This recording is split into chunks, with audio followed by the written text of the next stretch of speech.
It's time for Columbus Titan football on Columbus Sports Live.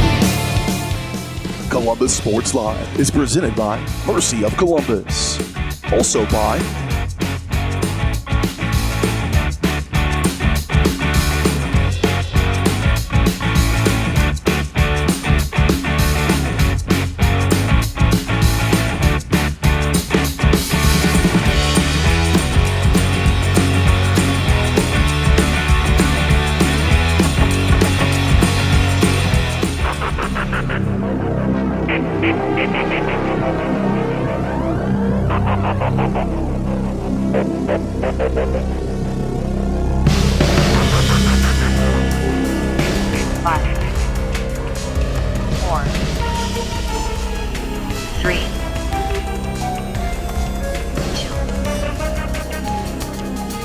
It's time for the Titans on your new home for Columbus High School Athletics, Columbus Sports Live. And good Friday evening. Welcome to the weekend and welcome to the 2022 playoffs as the Titans kick off the postseason against the Burlington Wildcats. Titans now 3-5, improve their standing in district a little bit as they come off 2 straight wins against the Baxter Springs Lions and a big win last week to end off the main season against the Parsons Vikings. So we hope to see that same dominant team here tonight. Now flip the record for the Wildcats as they're 5-3 on the season with losses to Osage City, who's 7-1, and an 8-0 Wellsville team, and of course our CNC foe, the 8-0 Girard Trojans. You know, I've heard that this Burlington team is pretty fast, so the Titans hopefully can prevail and come out as the team we know they can be and that they were last week. We'd like to let you know that Columbus Sports Live, as soon as I find the little graphic here. Oh, we're gonna figure this out here in about 5 seconds.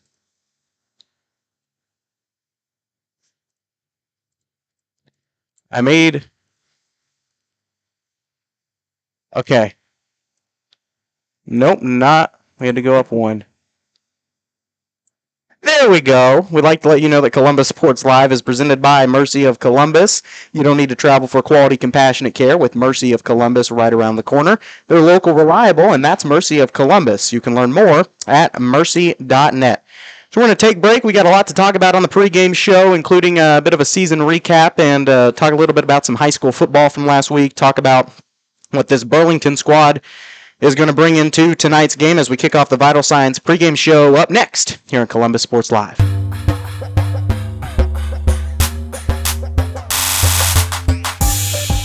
When it comes to your health, there's no need to travel. Mercy Hospital Columbus offers an array of outpatient services such as physical therapy and infusions. Mercy also has private room swing bed services and respite care. The ER is open 24/7 with low wait times. Mercy cardiology physicians can even serve patients here. Choosing a small community hospital allows you to remain close to home while still receiving important medical care. Eliminate unnecessary time and travel by choosing Mercy Hospital Columbus.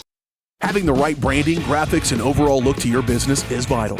Luckily, there's Vital Signs in Columbus. Vital Signs Sign Company has been the 4-stage choice for vibrant, eye-catching signage since 2001. From small stickers and leather patch hats to lighted pole signs, digital signs, banners, and more, Vital Signs takes you from concept to design to installation. Up your graphics and promotion game with Vital Signs. To see more of their work, follow them at facebook.com/Vital Signs Sign Company or call 620-429-3000. Call's service is outstanding in their field, especially for those that are stuck, outstanding in their field. Call's carries a wide selection of farm, industrial, and heavy-duty tires, all from the best brands in the business. And they've got farm service trucks ready to go. Plus, Call's continues to be the place folks go for car and truck tires, repairs, oil changes, and so much more. If you're in the market for new tires in Southeast Kansas, make the right call to Call's Service, 620-724-4121. See more at callservicellc.com. As one of the oldest banks in Southeast Kansas, Exchange State Bank is proud to be locally owned and operated. Exchange State Bank provides quality customer service supporting the growth of local businesses, agriculture, and the financial needs of families in the community. With competitive savings and loan products, online banking and mobile deposits, free debit cards, and more, Exchange State Bank is working to earn your business. To earn more, call 620-429-1873 or visit esbks.com. Exchange State Bank, you're not just banking, you're banking with friends.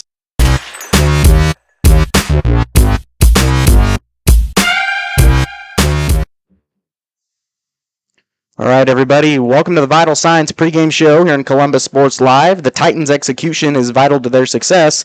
And at Vital Signs, they know how important execution is. That's why they help you through the entire process, from design to installation. You can follow them at facebook.com/Vital Signs Sign Company. So looking a little bit at this week, it's, of course, week 9. For some teams, it's going to be their final game of the season. For others, hoping to advance on as we kick off the playoffs here. The Girard Trojans going to be at home tonight against the Parsons Vikings. Parsons comes off of 2 losses. They're 5-3 on the year. Girard Trojans 8-0 once again. They still have a loaded senior class. I mean, they've pretty much been unstoppable. We've had the closest game to them so far, 15-20, and we're 3-5. So that kind of shows you just how dominant they've gotten over the last few weeks. Frontenac taking on Iola on their home field. Frontenac's also 5-3 after dropping a 14-13 loss last week in the district championship to Galena. Iola 2-6. I believe we can expect what's coming out of that one.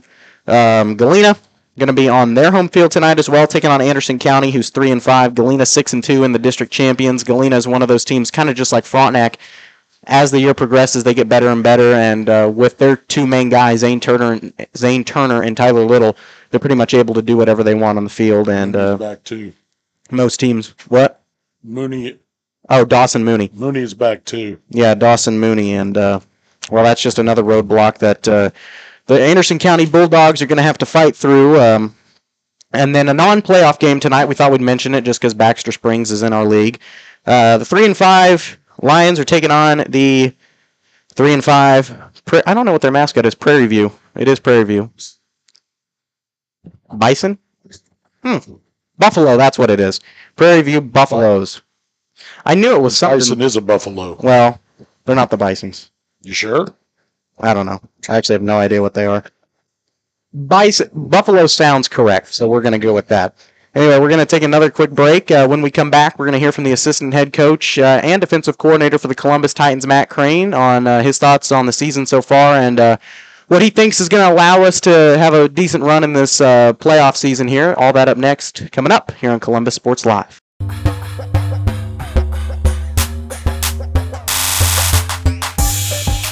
Whether you're trying to make the most of the next harvest, navigating a changing business landscape, or planning for the next chapter in your life, the professionals at Prime Accounting Solutions are here to help. With 10 locations, Prime Accounting offers convenient, friendly accounting and tax services at a fair price. Payroll, bookkeeping, business planning, personal tax filing, and more. And now Prime is the place to go for insurance. Titan fans can find us at 404B North Grand in Pittsburgh or call 620-232-7305. To find a location near you, go to primeaccounting.net.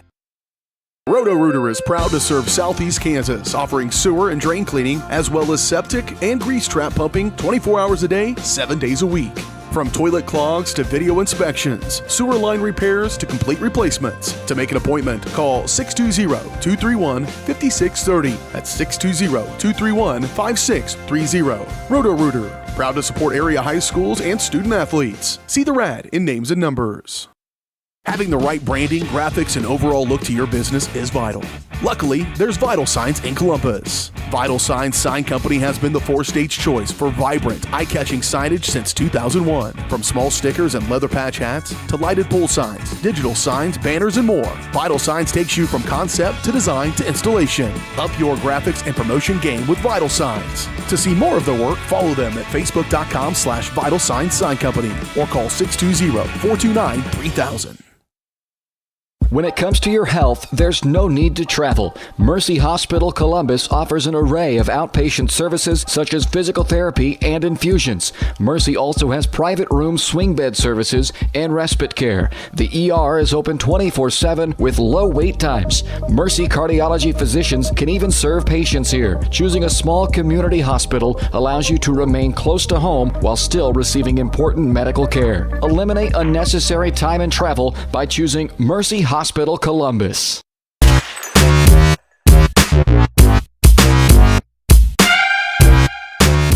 All right, everybody, welcome back to the Vital Signs pregame show here on Columbus Sports Live. Once again this week, joining us, the assistant head coach, defensive coordinator for the Columbus Titans, Matthew Crane, of course. Thanks for joining us. Yeah, always glad to be here. So Titans able to come through with an impressive win over the Parsons Vikings last week, 30-6, and that was a team that we lost to last year, 21-20, and the team honestly just showed a lot of heart and a lot of grit to pull the win out on senior night. But what really allowed us to get out with that win over the Parsons Vikings last week? Well, I'll tell you, our toughness. We finally, I feel like, crossed over the crest of it. We were tough for 4 quarters. We were physical, and when something bad happened, we didn't just put our heads down and say, "Here we go again." They had belief. They had fun. Man, that was the loosest I've seen those kids, and I really feel like they were playing for each other for the first time in a long time. There weren't any egos, and they were just selling out for each other. So that's what I think the difference was last week is all of those things combined, and we can do that if we play that way. Before we get into Burlington specifically, what is going to allow this team to have some success in the playoffs this year, and what is typically a very good football area in Kansas? Well, we've covered this a couple times between you and I, and we talk about it every day at practice. Just being dialed in. We got a great group of kids, but sometimes they lack the focus to be dialed in Monday through Thursday, and then try to dial in on Friday, and it's too late. So they just have to dial in every single day, every rep, every drill, everything they're going to do. They have to be focused on that. Can't look ahead, can't look at what's behind us. You got to focus on the job at hand. And on a Monday and a Tuesday, the job at hand is getting better at practice. And on a Friday, the job at hand is taking care of business and putting everything together to win. So just being dialed in and understanding what our goal is as a team and putting our egos to the side. With a group of seniors like this that have played together since they were, extremely little, we all know their names, from Brett Hamilton to Jake Eddington, Jaspin Tanner, Cole Miner, the list goes on and on.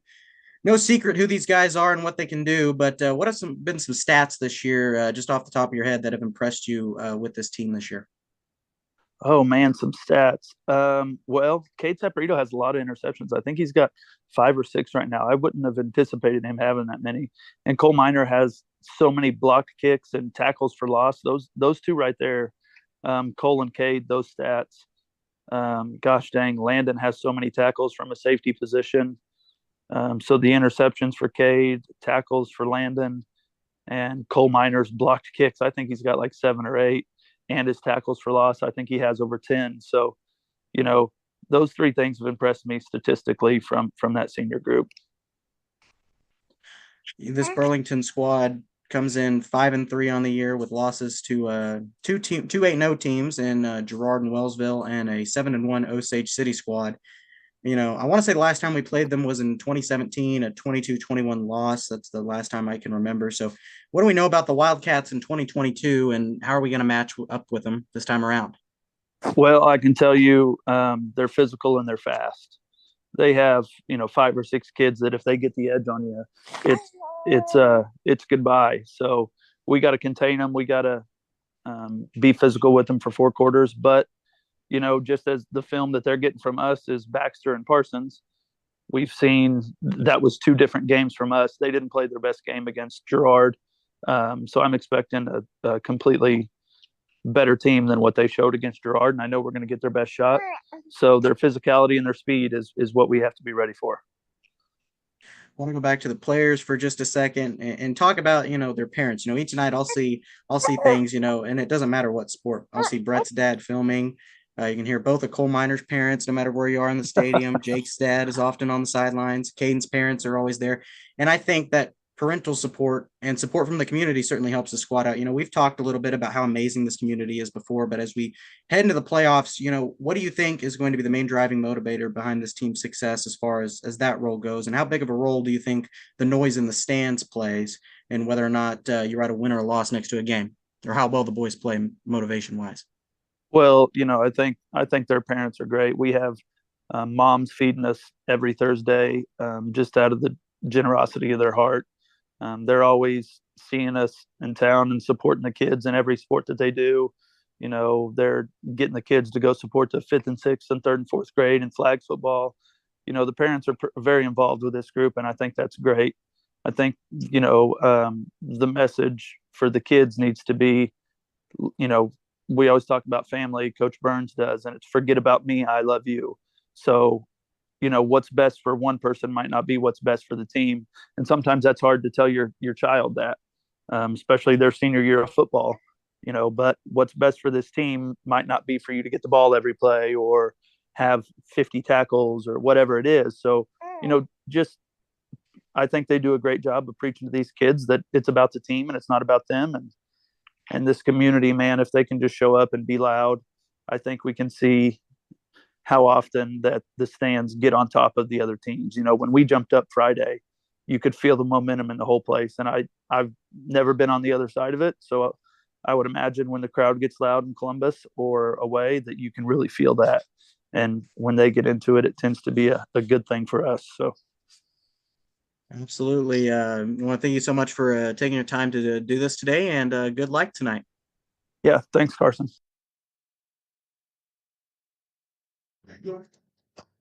Yeah, Coach has done a nice job, him and Coach Burns, with this program, and sometimes records don't reflect attitudes, and I think we've seen that this season. Boys not ever giving up on a season. They're playing till the very end. We saw that in that Colgan game and the Galena and Frontenac game as well. They were going to the very last second of the clock. They were trying to get into the end zone, and they've just done a nice job with this program, along with all the other assistant coaches, including the new ones, Caleb Lynn and Cale Smith this year. So glad Coach Crane was able to come and talk to us a few times this year and get some thoughts and opinions out on the Titans. Same with Coach Burns as well. We're going to take another quick break. When we come back, we're going to have some stats on the season and kind of what this season has meant for the Titans. Up next, you're watching Titan Football on Columbus Sports Live.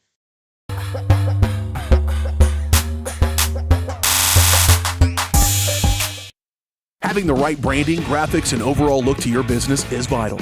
Luckily, there's Vital Signs in Columbus. Vital Signs Sign Company has been the four-state's choice for vibrant, eye-catching signage since 2001. From small stickers and leather patch hats to lighted pole signs, digital signs, banners, and more, Vital Signs takes you from concept to design to installation. Up your graphics and promotion game with Vital Signs. To see more of their work, follow them at facebook.com/Vital Signs Sign Company or call 620-429-3000.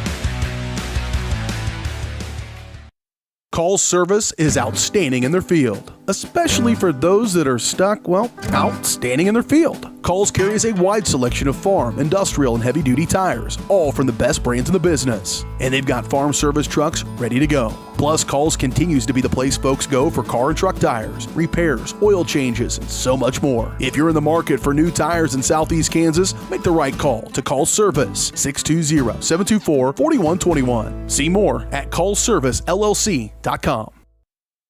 When it comes to your health, there's no need to travel. Mercy Hospital Columbus offers an array of outpatient services such as physical therapy and infusions. Mercy also has private room swing bed services and respite care. The ER is open 24/7 with low wait times. Mercy cardiology physicians can even serve patients here. Choosing a small community hospital allows you to remain close to home while still receiving important medical care. Eliminate unnecessary time and travel by choosing Mercy Hospital Columbus.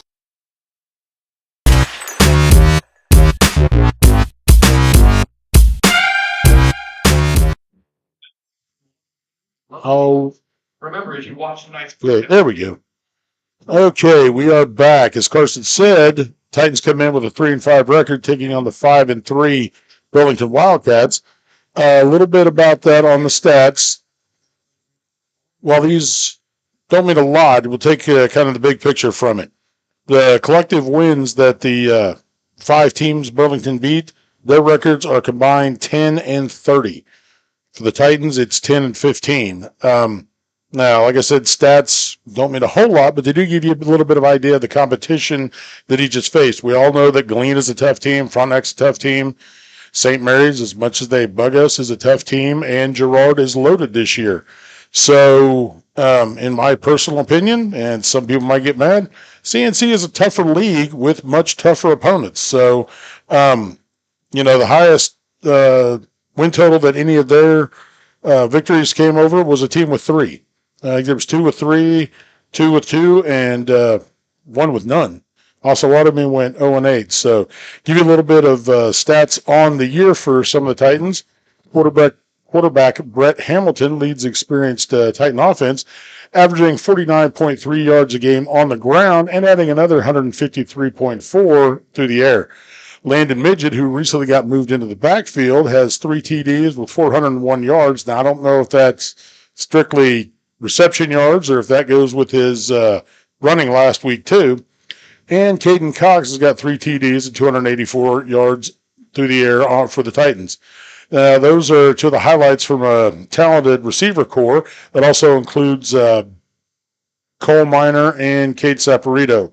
Cade's actually been a standout on defense with, I believe he's got 5 interceptions on the year. That ties him for 5th in Class 3A. And Hamilton's got 24 tackles, 15 solo, 9 assists. Landon's also an anchor there. Let's see what else we've got. Cade also averages with 20. Okay. And is second on the team in kickoff return average. There we go. Okay. How are we paying this down? Okay. Unfortunately, the only previous meeting that the Titans have with the Burlington Wildcats was in 2017, a Class 3 playoff game, and we fell 22-21. So that was the last meeting. But simple keys to the game tonight for the Titans are, as always, eliminate the dumb mistakes, and those are things like jumping off sides, false starts. Seems like we get a lot of those, and simply not concentrating and using your head. And they also need to rely on that run-heavy offense that they utilized last weekend or last Friday. That was very effective. It kept Parsons on their heels most of the night, and defense played really well because Parsons had 2 big backs that the Titans were able to keep corralled and really frustrating. You could see that coming into play at the end of the game when Parsons got a little chippy, and I believe one of their quarterbacks bounced his helmet or tried to spike it, which did not go over well with the coach. So good for the coach. But that's what we're looking at tonight. So the Titans have an outstanding chance of winning. They've just got to put their mind to it and play the way they're capable of. They show up like they did for Parsons, they'll come out of here with a win. They show up like they did earlier in the season, well, we're headed to basketball, to be blunt. Nice way to put it. Well, it's the truth. And we certainly hope that doesn't happen. We'd like to get another shot at Galena next week, but first we got to take care of the Burlington Wildcats. So do you have anything else to add, or we need to step away? Burlington has made it onto the field, but we're going to step away for just a little bit. You're watching Titan Football on Columbus Sports Live, brought to you by Mercy of Columbus.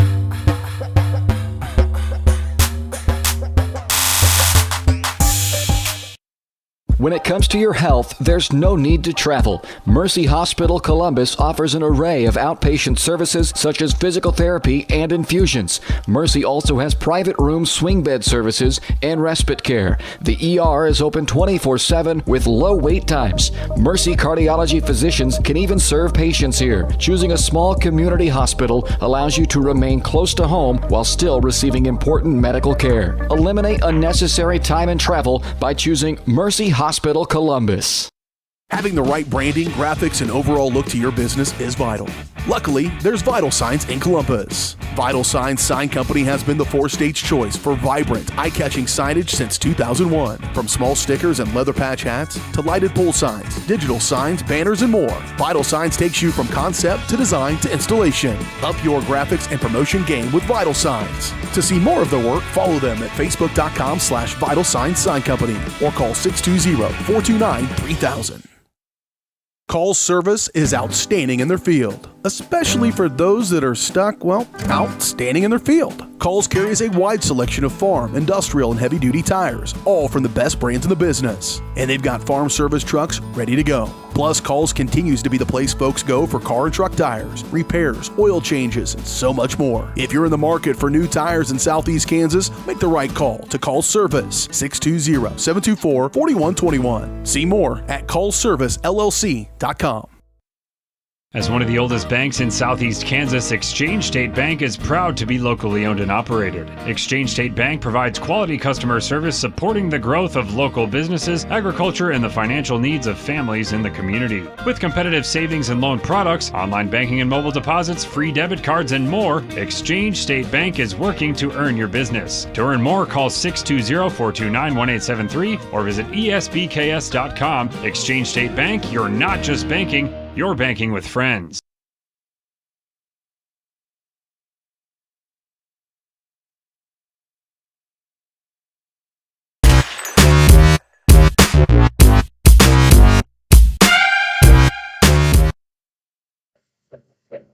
There we go. I learned how to click the button. All right, we're back here as the Burlington Wildcats have taken the field. The national anthem has been played, and our team is not yet out of the locker room, so I'm sure they're getting a pretty hefty pep talk.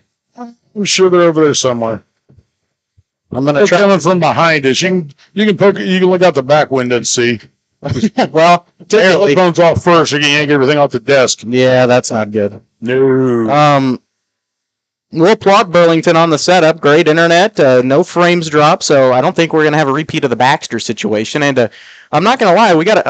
And if we do, we have a backup pass-through. We won't have to contact a tech guy that won't contact us back. He already did. So That's where I got the pass. trying to see the crowd there tonight. A decent crowd for a playoff game and a game that's 2 hours away, I would say. Yeah. So that's always nice to see, especially in a playoff game where the team has got your flipped record. Yeah. Bad. No, it's good. Columbus usually travels well. That's true to pretty much any sport. I mean, we Yeah. had a good outing at the state tournament last year. Yeah, I used to joke This year, but when I was younger that if you ever wanted to rob the town, do it during the state wrestling tournament because about half the town was out there. do it during a playoff football game or any kind of playoffs. In the That's state great. tournament. Yep. Yep. So hopefully we'll be going back to at least one or two of those this year. Yep. And if anybody notices the field looks a little rough, I spoke with the athletic director, and they've pretty much given up on it because they're going to turf it after this. So Those Frontenac's. this is quite possibly the last game on it. Next year when we go to Frontenac, we'll be on turf, hopefully. They signed with Mammoth Sports Construction. I think that project's going to be happening literally as soon as this football season's over. So exciting for them, I guess. I mean, I think we go there next year as long as there aren't any major schedule changes to where we have to. No, we go there. I don't know what they're going to do if we have to go to Afton or if that was a 2-year deal or if that was I want to say that. scramble and fill in. I was about to say, I think that was a scramble and fill in because from what Coach Crane has said, that was basically like Afton really needed a spot to fill. We happen to have an opening. No. Put 2 and 2 together. So did we because All right. Cherryville is no longer on the roster. The only one out here so far is Coach Crane, so we'll zoom in on him. I'm sure he'll be thrilled with that. He's the only one out there for the Titans right now. So Okay, we will run through the starters for tonight's game. Starters on offense for the Burlington Wildcats will be number 1, Cam Stadel. Number 2, Brody Webb. Number 5, Brody Anderson. Number 10, Cody Long. These guys are all wide receivers or running backs. They have, I don't know if they're on a wing tee or what, but they don't have anybody listed specifically as a quarterback. Okay, number 10. Number 12, Trey Feynman. Number 13, Grant Haig. Number 21, Hunter Riley. Again, all running backs, wide receivers. Now on the line, we got number 55, Kane Truelove.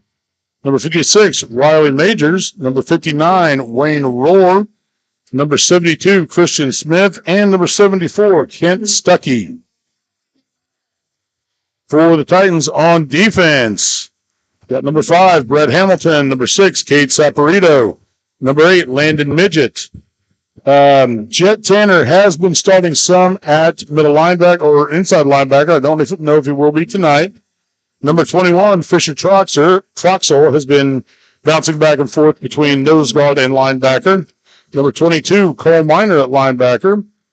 Number 35, Siler Schuberger's been getting a lot of play and had a very big game for the Titans last week against Parsons. He's been playing some outside linebacker. On the line, we've got 3 or 4 of these 5 guys. Number 50, Carter Henry. Number 55, Jaden Hale, who will play outside linebacker or maybe move up. Number 56, Rich Delmont. Number 59, Jake Eddington. And number 65, Jackson Harlos. And there's our players. Also, the Made it. USD 493 page posted a link that is, I don't want to say a scam link. It's not going to hack you, but it's not the game. There's, for some reason, with high school football and basketball, there are links to the game that say Columbus versus Burlington live stream, and then it's just click this link down here and you'll get the game, and then it takes you to a pop-up scam. So you don't want to do that. If you know anybody who's looking for the game, send them to varsitysportslive.com, and they can find the Columbus logo, click on it there, and that'll get them to the game. Or go to YouTube and look up Columbus Sports Live in the search box, and you'll be able to that find will it. get them to the game. Yep. Either one. Only those 2. Those are the 2 official ones. Right, now that we have actually subscribers, you can look it up now and just find it. Yep. And this game will be top of the list because it's It's a lot, yeah. So, little meeting between the captains here. That's right. So anytime we mess up, it's live and we can't go back and edit it. Okay, captains are number 12, Trey Feynman, number 13, Grant Haig, number 59, Wayne Rohr, and number 10, Cody Long. Now, I'm 90% sure that the scoreboards should be correct, the numbers. So, if we get a touchdown, it should pop up on the Titan side, not the Burlington side. Because typically, in the past, I have done this once before where I have put the home, like we've been at home, or no, we've been away, and I put the home side on us rather than the other team. So, hopefully that's not the case. Yeah, if you mess that up, we'll get on it quick. Nope. Well, What did you bump? I guess I bumped that cord a little bit. Oh. Look at the tape tubs. There shouldn't be any tension on I'm it. about to say, hopefully that doesn't happen. A lot? Yeah. Any more? At all. There you go. At all is a good plan. If it does, hopefully it's just for about a second.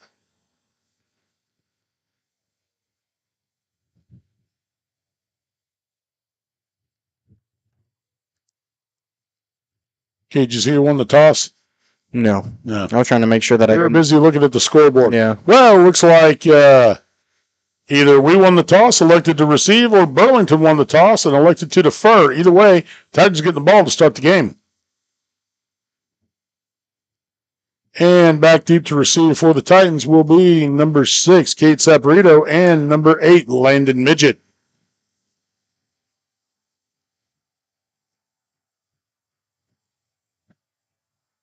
They've kind of amped up the music a little bit here. First, it kind of started out with some like basketball warm-up stuff, some rap, and then they started off bad. A little bit of country, and then finally got into some roll here. Even some 50s or 60s surf music. Like the Beach Boys? No, more like Wipeout or something similar. Oh my, that's loud. That's going to get loud. Well, we have cowbells at home. They can't. Okay. Kick goes to Landon. He's looking for somewhere to go. Comes up the middle. Met at the 30. Well, they say forward progress got stopped, but he never actually went down. So Titans will take over 1st and 10 on their own 30.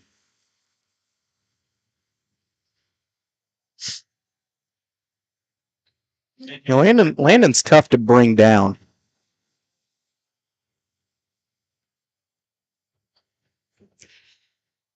Yeah, that's a good thing. Oh, yeah.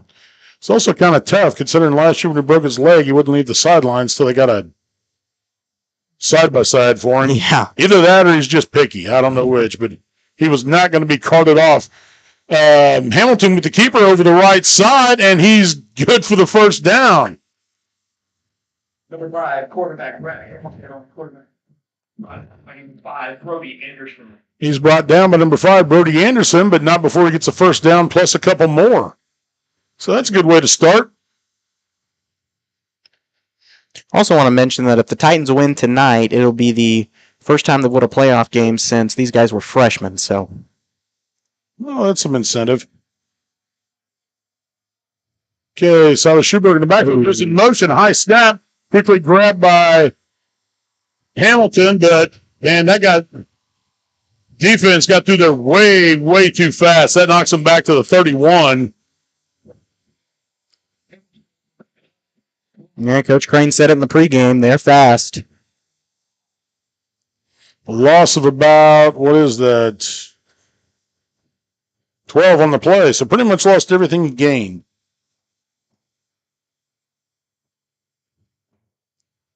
Well, and then we missed blocks because you don't come through that quick.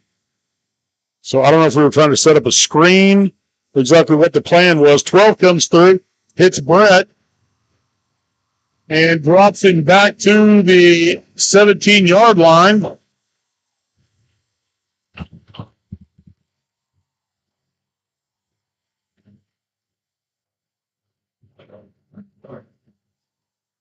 That's going to get real old quick. Yeah.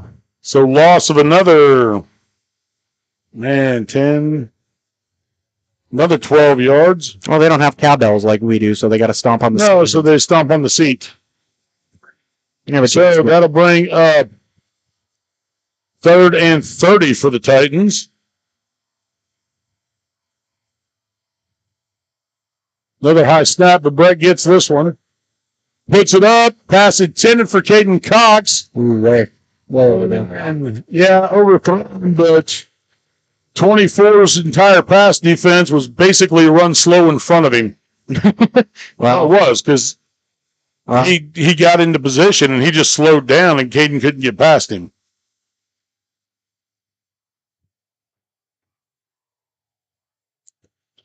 So that'll bring up 4th down, and Cole will punt. Yeah. So off a high kick. Takes a Titan roll down to the Burlington 39-yard line. That's where the Wildcats will take over, 1st and 10.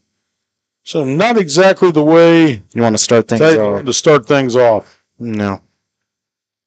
But it's only 2 minutes into the game, so. So let's see what the Titan defense has got.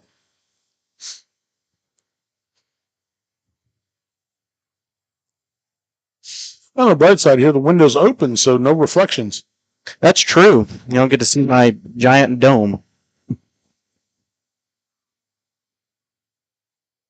Okay, handoff. Off tackle up the middle. Trying to see who ran that. That was number 21, Hunter Reiling with the carry. Stopped by Ridge Delmont.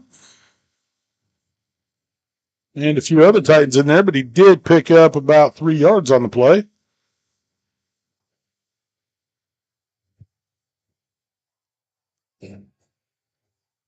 Another off tackle is on over the right again, kind of a counter. He needs 3 more for himself first after the Wildcats. They bring up 3rd and 5 for the Wildcats.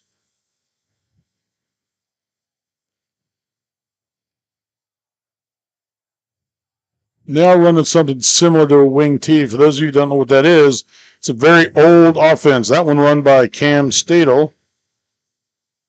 You're not the number 1, came down. And Jake he picked up about 4. That tackle made by Jake. That'll bring up 4th and 1 for the Wildcats. You don't have a true quarterback in that wing T. You kind of got 2 or 3 running backs lined up there, and you snap it to who you want. That a low snap, carried by number 21, Reiling. And we'll have to see the spot, and it does not look like they made it. It's hard to tell, but Whitehead said he did, but that with the far side lineman had to move for it. I figured he had the spot.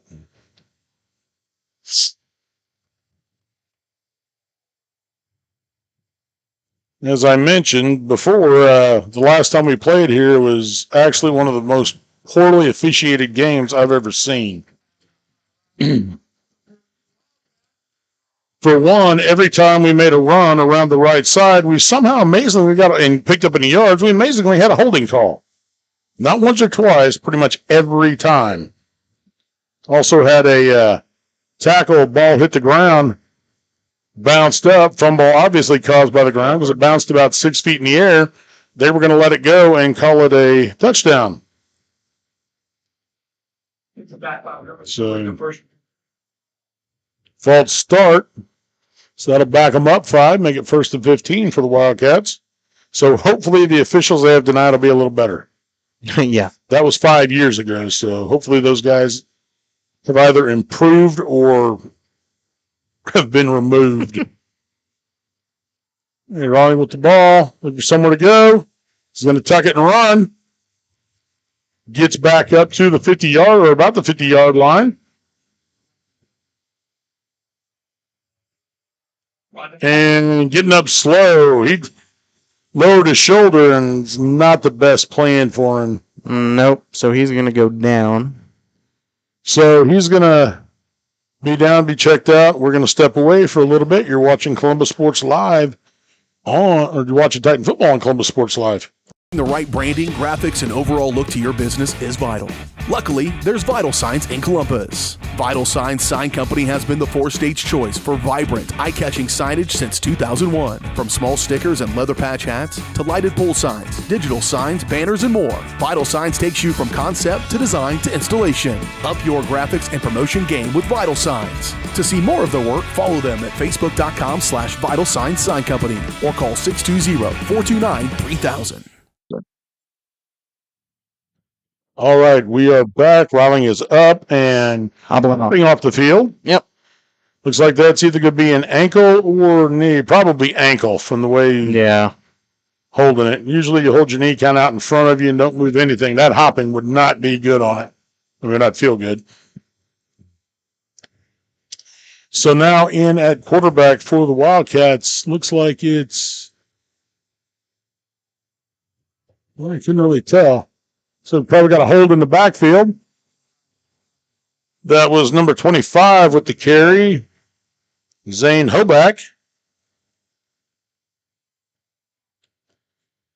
He made a nice run, but it's going to back up.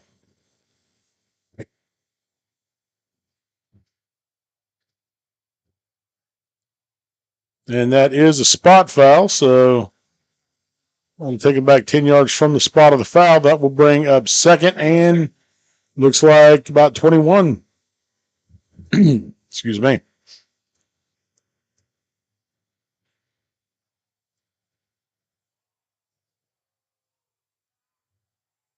Handoff, try to go off over the right side. That was number 10. Finally picks his way around for a gain of about 11. It was Cody Long.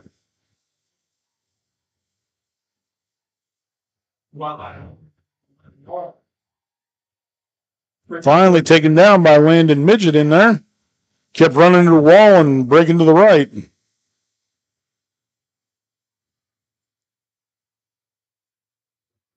So apparently the Burlington offense is form a wedge and run behind it.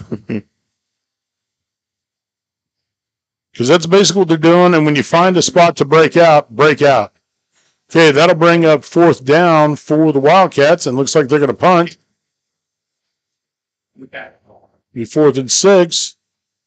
Early on, want to watch for that fake. Yeah. It's gotten them a time or two. Parsons tried one last week, but Titans sniffed it out and stopped it. Fake. And low kick. Landon with the grab. Oh, nice little move. Lowers the shoulder and heads in, gets up to about the 18-yard line, and that's where the Titans will take over 1st and 10. How much time we got left? 6:06 left in the first. So Titans will start their second series on offense. Last one, first play went good. Everything else kind of fell apart after that. So as we learned, this Wildcat defense is speedy and a little elusive, so we've got to pick up those blocks a little better.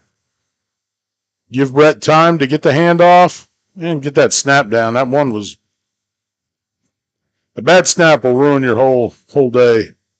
There we go. Going to center. Hand off straight up the middle. Oh. And Cotton there. Looks like he gained one, maybe two. Out number 8, Landon Williams. Rod Home number 3. That was Landon with the carry.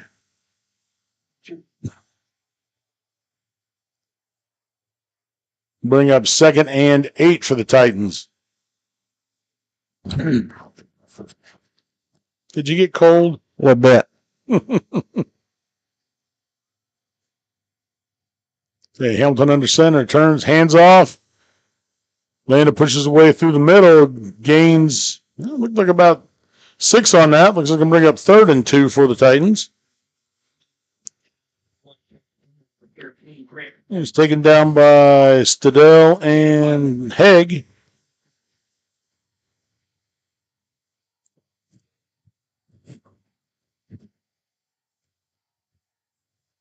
So looking at 3rd and 3. Guess I only gave him 5 on that.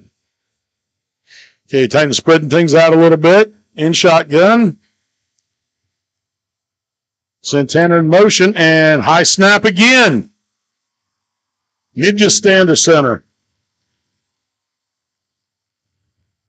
I don't know what's going on because we haven't had that problem all year. I know. So Brett dropped for a loss on that one. Loss of what would that be? Loss of 8 on the play. So that'll bring up 4th and 11. Cole back on to punt. He was thinking about running, but didn't really have the room for it. Takes a Titan bounce.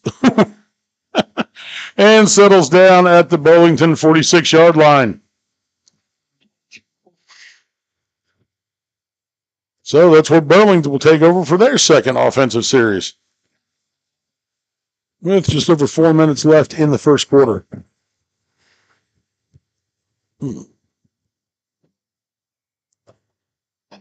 Okay, Ryling still out on the bench.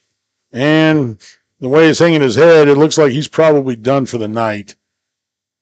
Which, you hate to see that, but Yeah. okay, Wildcats spread things out a little bit. 2 to the top, 2 to the bottom. Hand off Nice. up the middle to Stidell, but he goes nowhere. He's met in the backfield for a loss of 1.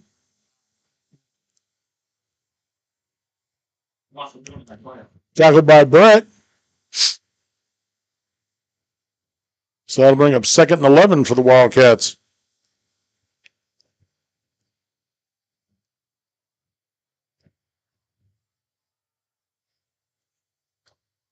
Still spreading things out. Little swing pass over to Haig. Haig grabbed quickly by Cole Minor, pulled down. Gain of about 2 brings up 3rd and 9.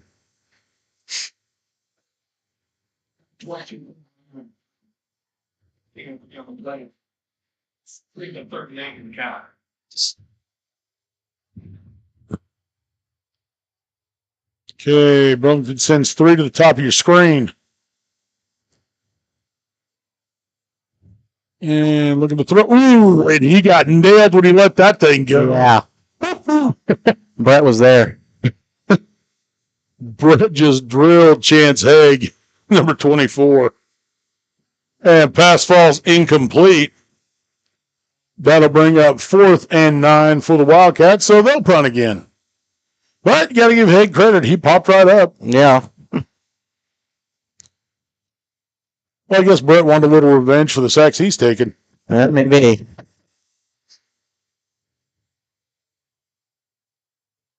But you don't often see quarterback on quarterback hits like that. Landon gets the fields a punt. Got a nice little run there. He did. He's up to the Titan 44-yard line. Best field position Titans have had all night. That's where they'll start their 3rd offensive series. Yeah. Now, let's hope we don't follow the pattern we have, which is go forward for a couple and then backwards. Yeah. That's what's happened so far tonight. But both teams defensively playing pretty well. Yeah, defensively, it's Well, that's it. We're going to have a defensive battle tonight. That just better not come down to a 0-0 overtime. I'm not. Yeah, well, at least you get to sleep in tomorrow. I got to go to Parsons. That's true.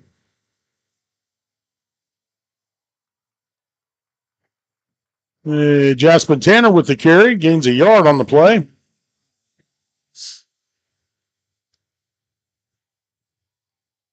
You know, afterwards, you have to come along in the 13th ranked ones. Here. And one of the legs. Okay, so that'll bring up 2nd and 9 for the Titans. Yeah, we're going into shotgun. Got to get that snap down. Yeah. There we go. Jet sweep coming to the left side of the field, but couldn't get the corner. Jasper with the carry, but loses 2 yards on that one. Hitting there by number 12, Trey Feynman. So that'll bring up 3rd and 11 for the Titans.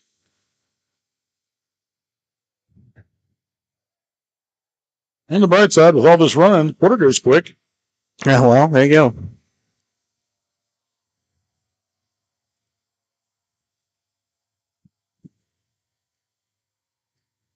Okay, read option. Hamilton with the keep. Picks up about 2 on the play, but not going to be enough. I'd say just can't go anywhere tonight. Quarterback keeper number 5, Brent Hamilton. Brought now by number 10, Cody Long, number 12, Trey. And Cole will punt for the 3rd time tonight. Oh, man. See, number 25, Zane Hoback back to receive the punt. And Cole gets off a good punt. Bobbled the ball. And it looks like Titans have it. Cade Saporito down there, when he bobbled the ball, he jumped on it. Cade jumped on it. So Titans have even better field position. Yeah. I guess that's one way to advance the ball. It's not really scripted, but Titans will have it now down inside the 20. They put it at the 20. I thought he was in a little farther than that. But anyways, Titans in the red zone. That was nice. Yeah, if only you could plan those things. Yeah. But good heads-up play by Cade. Oh, nice. Hamilton with the keep, made a good cut. Oh, good. Nice job. He is down inside the 5. That was a good run. Snuck right up the middle there.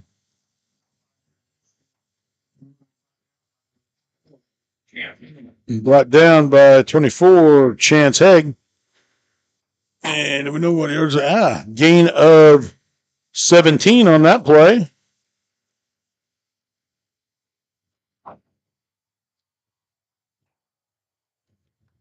So Titans have it 1st and goal from the 3. Hand off to Midget, and Landon powers his way in.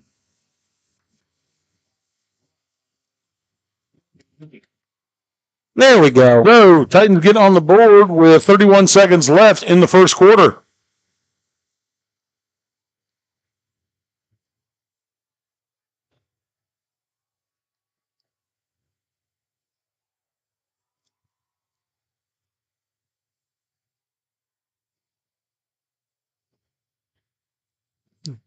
That's good.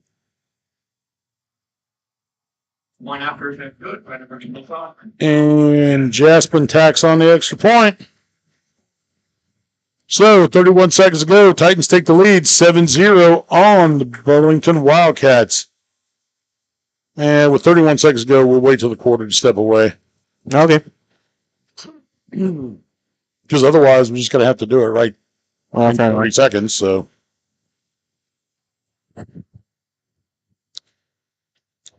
Oh, there you go. A little disturbed. Yeah. Down with the sickness. I'm down with the sickness right now. I got some allergy problems. Yeah, that's why don't breathe towards me. I don't think it's the Rona. I have been able to taste things today. So you smell things?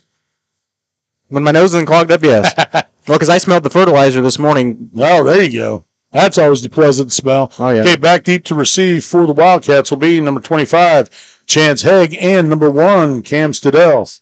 Kicking off for the Titans will be number 22, Cole Miner. So good. We've got the band right going on this game. That's loud. That is loud. No you comment. should like that. You're a drummer. I don't. And Stidell with the carry gets up to about the 44-yard line. 45. Before he's stopped by the Titans. Sure, by number 1, Cam Stidell, and brought down by number 15, Caden Cox.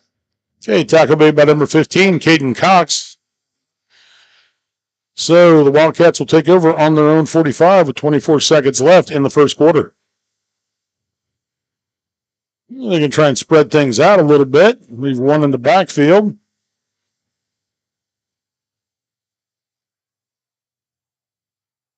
Quarterback keep around the right side.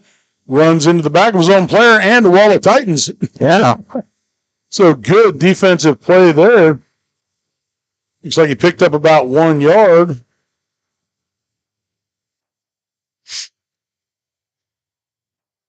And clock's running, so.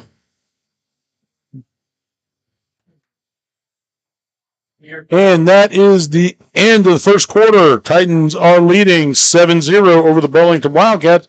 You're watching Titan Football on Columbus Sports Live, brought to you by Mercy of Columbus. When it comes to your health, there's no need to travel. Mercy Hospital Columbus offers an array of outpatient services such as physical therapy and infusions. Mercy also has private room swing bed services and respite care. The ER is open 24/7 with low wait times. Mercy cardiology physicians can even serve patients here. Choosing a small community hospital allows you to remain close to home while still receiving important medical care. Eliminate unnecessary time and travel by choosing Mercy Hospital Columbus.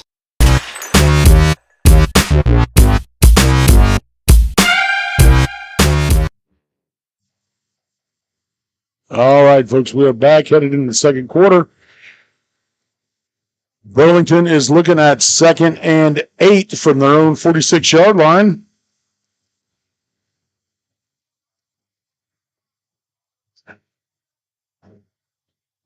Do they have their own commercials playing over the PA system? I think so, but I don't know for certain. We could give the vital signs one to Clint, let him play it. There you go. And the Mercy one, too, since his wife works there.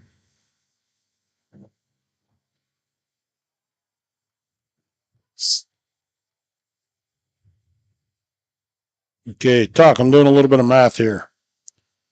Doing a little bit of math. That's always fun. Trying to get some stats for halftime, you know. You got to have something to talk about. That's right.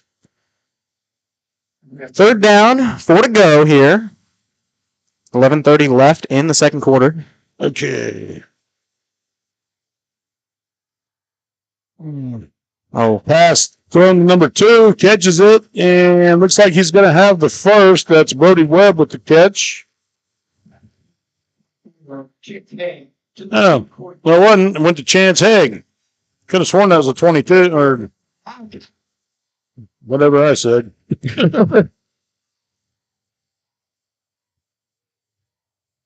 Don't suppose you know who ran that first play, do you? I'll get back with you on that. Yeah. Okay, so I'm just making sure got I first called the down. ball. Spreading things out. Handoff to number 10. Cody Long tried to go over the right side. Fought his way forward. It's back to the line of scrimmage, basically. No gain on play.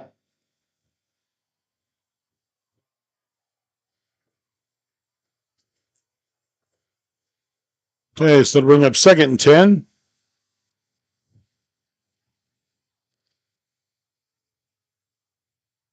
Fix the handoff.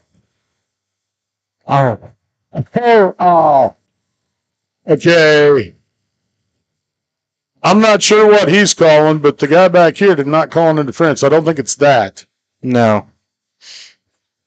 He just came out at the same time, unless there was a pass interference up here on an underneath route. But well defended on that pass by the Titans. Ineligible receiver downfield. That'll do it. That will go against the Wildcats. And that penalty is declined to send it to third down. So it'll be 3rd and 10. Yeah, coach would rather have the down disappear than give him another chance.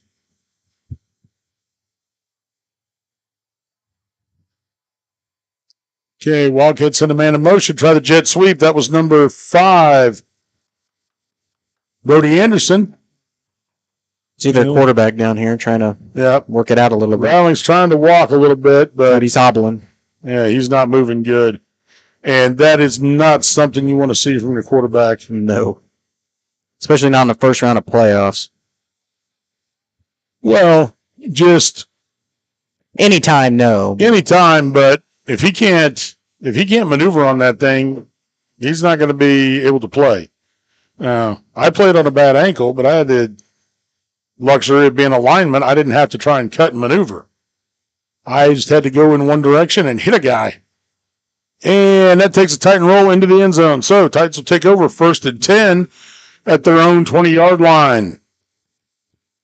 It's a little bit easier to run on a taped-up ankle when you're going, angle left, angle right, straight ahead. Yeah. As opposed to trying to make cuts to run. Right. So you need a little more ankle mobility in that.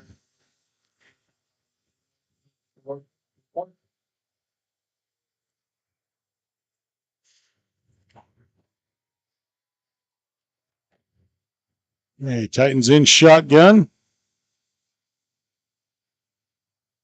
Handoff up the middle. Hit the pile. Come on.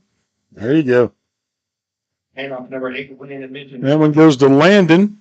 Stopped in there by most of the Wildcat defense, but it looks like he picks up 4 on the play.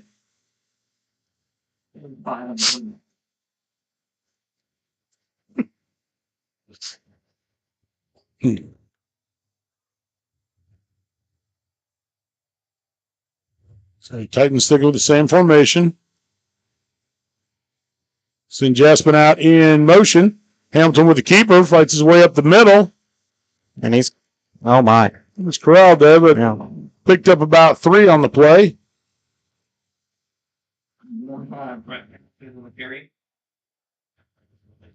That'll bring up 3rd and a long 2 for the Titans. Don't get drilled back. No. Like we saw in the first quarter.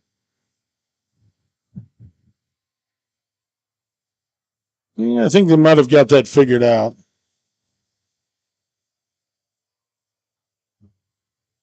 And handoff to Landon up the middle. And looks like he's got just enough for the first. Yep. Moving the sticks. Good job. Brought down number 13, Greg Haig, the 40 lane grip, and not formation. First down from Titans. Yeah, that's what Titans need. That's what they need. They need to just put together a good sustained drive and just pound on them for a little bit. You do that, that will demoralize the defense a little bit. Plus, it tires them out. Nice. Hamilton with a nice cut. He's got another first down.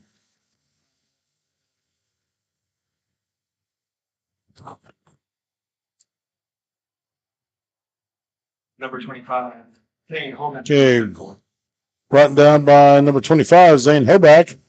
Now, the one thing that Burlington does have going for them, they're a fairly young team. There's a lot of sophomores and juniors out there playing for them right now.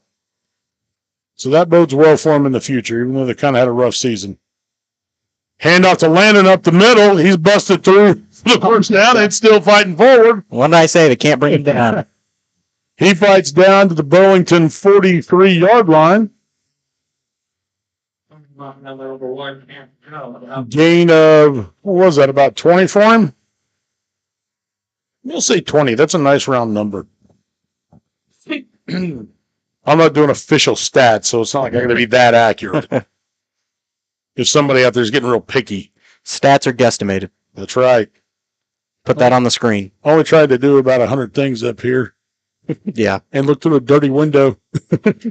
Hand off to Tanner. Oh. And he's dropped for a loss of a couple. Yeah, What we got? 6:40 left in the quarter or in the half. So loss of 2 on that play, bring up 2nd and 12 for the Titans. Oh, that scared me. That kid. Well, I was down just about. He was going to jump in the window, did he? That's kind of what it looked like. He wasn't there, and then all of a sudden, there was his head. Okay, fakes the handoff, set up the screen. There we go. That's nice. Nicely done. Very nicely done. And who got that? Landon? Yep. Landon got that. Are they calling that 3rd and 1? Yep, they're calling it third and a very short one. So Landon picks up 11 on that. I really thought he'd gotten the first, but they shorted him a little bit. Big of a run as that was. Well, but Hamilton with the keeper over the left side. That's good for the first down.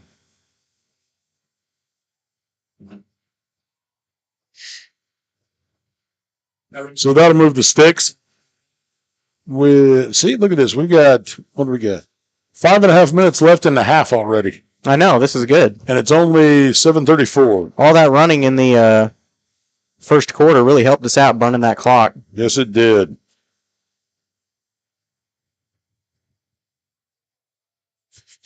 And that's fine by me because this drive home is going to be long. Plus, we've got to find something to eat on the way. Yep. So we got to get out of here before everything closes. Yeah, that'll be a halftime investigation. If anybody knows anything in Burlington, Kansas. And looks like we got a timeout on the field. So we're going to step away for 30. You're watching Columbus football or Titan football on Columbus Sports Live. I don't know, I'll get it right one of these days. As one of the oldest banks in southeast Kansas, Exchange State Bank is proud to be locally owned and operated. Exchange State Bank provides quality customer service supporting the growth of local businesses, agriculture, and the financial needs of families in the community. With competitive savings and loan products, online banking and mobile deposits, free debit cards, and more, Exchange State Bank is working to earn your business. To earn more, call 620-429-1873 or visit esbks.com. Exchange State Bank, you're not just banking, you're banking with friends.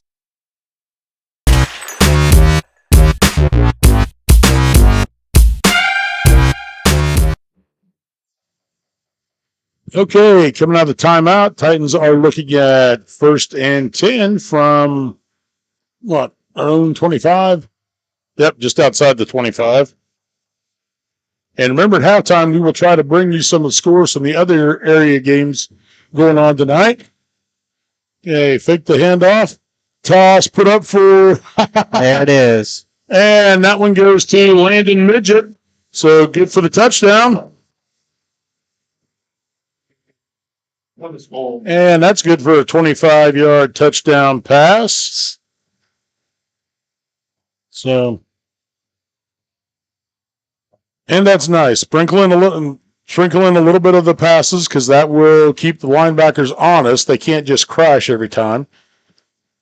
Jaspin into for the PAT. Hold by Saporito. Kick is up and good. So with 5:20 to go in the half, Titans take a 14-point lead. We're going to step away. Well, there it goes again, but it's back. It's back. We're watching Titan football on Columbus Sports Live. Whether you're trying to make the most of the next harvest, navigating a changing business landscape, or planning for the next chapter in your life, the professionals at Prime Accounting Solutions are here to help. With 10 locations, Prime Accounting offers convenient, friendly accounting and tax services at a fair price. Payroll, bookkeeping, business planning, personal tax filing, and more. And now Prime is the place to go for insurance. Titan fans can find us at 404B North Grand in Pittsburgh or call 620-232-7305. To find a location near you, go to primeaccounting.net.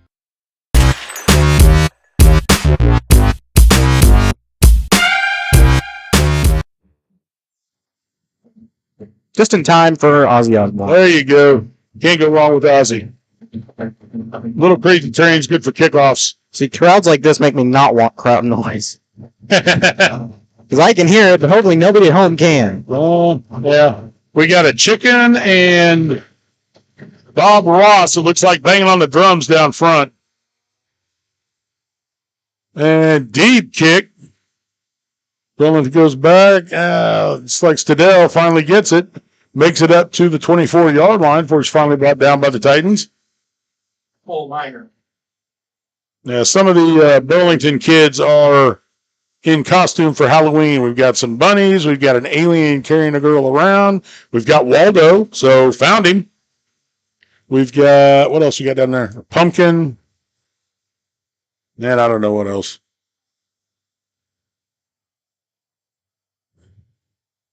We're just guessing that the kid with the big fro is Bob Ross because he's looking like Bob Ross. He doesn't have the beard, but he's definitely got the fro. And penalty on the Wildcats. Probably blocking the back. This happened a lot on kickoff return, so that'll back them up to inside the 15-yard line, and that's where they'll start first and 10. Quarterback keep coming to the right, left side. Does get the corner. And finally forced out of bounds about the 30. Not a good run. That was a good run for them. Run by number 25. Finally taken down by Jaden Hale. Gain of about 15 on the play. 25 is Zane Hoback. That's who had the carry. That gives them a little breathing room. Hoback goes in motion. Quick swing pass out to him. Pass was, I don't know if the pass was low and incomplete or if he dove for it. I want to say he dove. That's what it looked like to me. Apparently he did because he said falls incomplete. He said falls incomplete, but they just moved it back, so it apparently did not fall incomplete. Or it was a backwards pass and he had to dive on it. Either way, loss of 3 on the play. They haven't updated it on the scoreboard. I apologize. Still says first and 10. Yeah, we don't control that part. Handoff up the middle, I think, with the Hoback again, and he lost a yard on that one.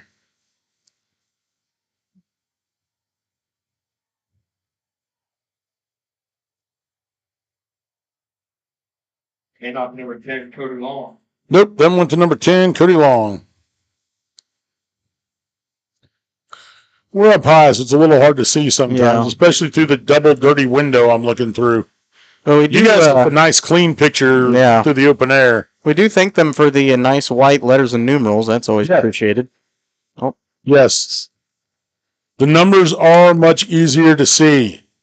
White numbers on a red jersey, yes. Pretty much just got it flipped here. Titans in their road whites with red letters and numerals, and Burlington in their home reds with white letters and numerals. So. Yep.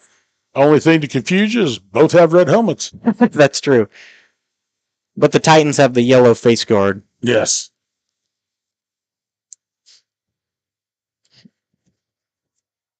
A false start backs them up another 5. A Haig throws, puts it up. That one batted down by Landon. Good defensive play. Pass deflected by number 8. Pass intended for Hoback, and that brings up 4th down, 4th at about 21. So, Hoback's going to punt. Probably wise. We got 3:34. Yeah, the scoreboard is at an odd angle for him, so he's having to look over. Yeah, I got to look on the computer. I cannot see the scoreboard from where I'm at. And high punt. And kind of took a odd sideways bounce and just died. How about to say, I expected it to go in Landon's hands and then. No. Landon just let it go. Smart move. So Titans will take over first and 10 at their own 46-yard line with 3:25 to go in the half.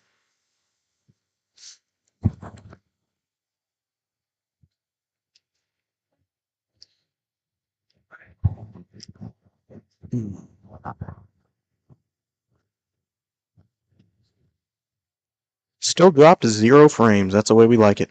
Thank you, Burlington. Yes, Burlington has good internet. And a good little setup up here. We're on the public one, aren't we? I think so. Yeah. Okay, handoff goes to, I think, Tanner. Oh, he's just driving through there. Yep. Handoff number 8, William Midget. Nope. That goes to Landon. He pushes away ahead. That makes more sense. It does. You know, Jasmine runs hard, but Landon's just a little stronger. Yeah, nothing against Jasmine. Nope.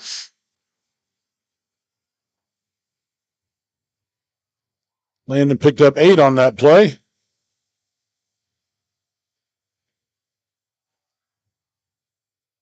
Handoff to him again, goes over the right side. Oh. And he's got the first down. Blow it. There you go. Yeah. And he's picked up the 2 he needed, plus about another 3. Gets it down to the 40-yard line. And to blown that whistle, they would have driven him back into the end zone. Yeah. So that gets the Titans another first down. We got 2.5 minutes to go in the half. 40 yards for a touchdown. Plenty of time. Don't jinx it. Burlington showing blitz. Handoff again to Landon. Gets it down to the 34-yard line. So gain of 6. It's going to be very interesting to see at halftime what they're going to draw up to stop him. Well, part of what they're doing is they're showing blitz. I don't know if they're coming with complete blitz, but you got everybody stepping up. So they're trying. I would imagine they're going to start trying to read that and maybe have somebody spy on him, try and get everything up. The nice thing is they come up hard like that you could start getting those slants and little passes. So, and you can see how Rick is right. So there, the flea flicker. Brett looking for the pass, puts it up. Oh. And pass interference. That one's going to go against number 5, Brody Anderson. He was covering number 80, Jace Midget. Burlington coaching staff in a little disagreement. Yeah, well. I don't really care, so. You always disagree. Like I said, that was one of the things I always found funny. Basketball players get a foul, they raise their hand and admit to it. Yeah. Football players argue. Yeah. I didn't do that. Well, it seems like basketball refs, you can just, last year Coach Lee got a technical for just doing this. Yeah. So most of the time basketball refs are a little more sensitive to technical fouls. In all honesty, that wasn't exactly a dumb penalty. You might think it is, but that was down right on the goal line. He doesn't interfere with him. Jason's probably going to catch that. That's a touchdown. In high school, it's a 15-yard penalty. Yeah, you gave him a first down, but you live to fight another day. True. So Landon with the carry up the middle, picks up 4.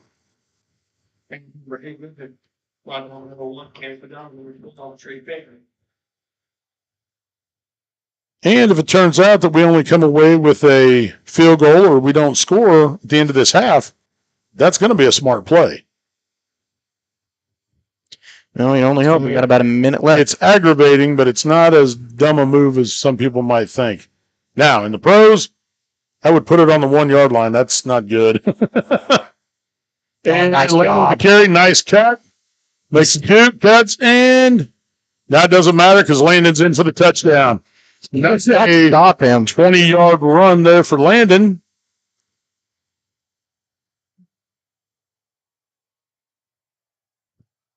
So with 46 seconds left to go in the half, Titans score again. Again, Jasmine out to attempt the extra point. Kate separator hold, and Cole Miner to snap the ball. Kick is up. And no good. I think a Burlington kid might have got a hand on it. That's what it looked like to me. I think 25, Hoback, actually got a hand on it and kind of sent it under the crossbar. Also, from this angle, that crossbar is kind of tilted. That's true. So if you're going to kick low, aim to the right. So. Good first half. Yep. Burned a lot of clock, and PAT's no good, so Titans go up 20-0. Not even 8 o'clock, and we're less than a minute from halftime. On the Wildcats. So normally we'd step away at the score, but we're going to be heading to halftime in 46 seconds. So you'll see plenty and of again, games. Dell and Hoback back to receive the kickoff. Kicking for the Titans, number 22, Cole Miner. I got a feeling both teams are probably going to be in the locker room for some time. Even though we're up 20-0, I'm sure they would throw it. Just saying. No, and you want to keep, you want to keep the right attitude with the boys. I thought he was going I thought Pierce was going to get it, but look, he's chasing him down. keep going. Yeah, finally taken down by, who's that? Number 6, Kate Saporito, but Fisher Troxel all over him, takes out one guy heading down there, missed him, slipped, gets up, chasing him down, almost had him again. I'm about to say, Fisher. Finally, no, he didn't. Finally just ran him right into Cade. So, and you see, it looks like a good run right now for Burlington, but they had a similar run last possession. And yeah, well, that one went back on, I think, blocking the back. Yeah. So they'll take over at their own 36-yard line. There you go. Ooh. Oh, missed him again. Slippery little guy. Does not get back to the line of scrimmage. That was Haig. Who's that, number 5? Brody Anderson. Again, Haig is, 24. Haig's a sophomore. That Anderson kid, he's a sophomore. So they got a lot of youth on this team.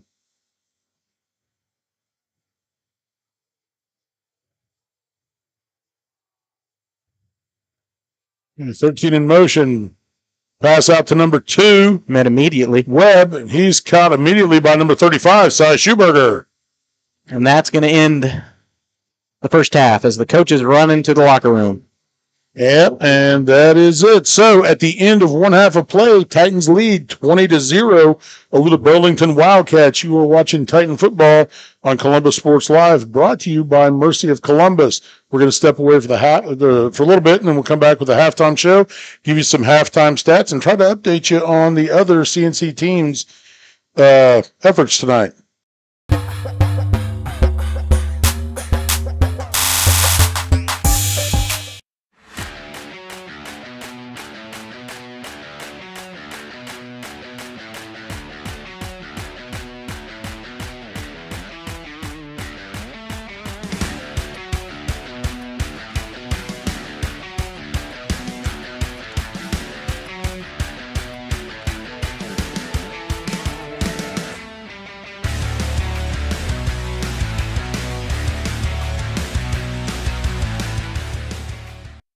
Call service is outstanding in their field, especially for those that are stuck, outstanding in their field. Calls carries a wide selection of farm, industrial, and heavy-duty tires, all from the best brands in the business. And they've got farm service trucks ready to go. Plus, Calls continues to be the place folks go for car and truck tires, repairs, oil changes, and so much more. If you're in the market for new tires in Southeast Kansas, make the right call to Call Service, 620-724-4121. See more at callservicellc.com. As one of the oldest banks in Southeast Kansas, Exchange State Bank is proud to be locally owned and operated. Exchange State Bank provides quality customer service supporting the growth of local businesses, agriculture, and the financial needs of families in the community. With competitive savings and loan products, online banking and mobile deposits, free debit cards, and more, Exchange State Bank is working to earn your business. To earn more, call 620-429-1873 or visit esbks.com. Exchange State Bank, you're not just banking, you're banking with friends. Everybody can make something because I think everyone has a spark of creativity, and the reason that I have to keep making is because I don't think my life would be as fulfilling without it. If you make things yourself, that means you're not cowering in fear. You're out there taking chances. That, I think, is my way of saying I love you to the world. All right, now I want to hear why you make. Share your own Why I Make story today. Visit whyimake.org.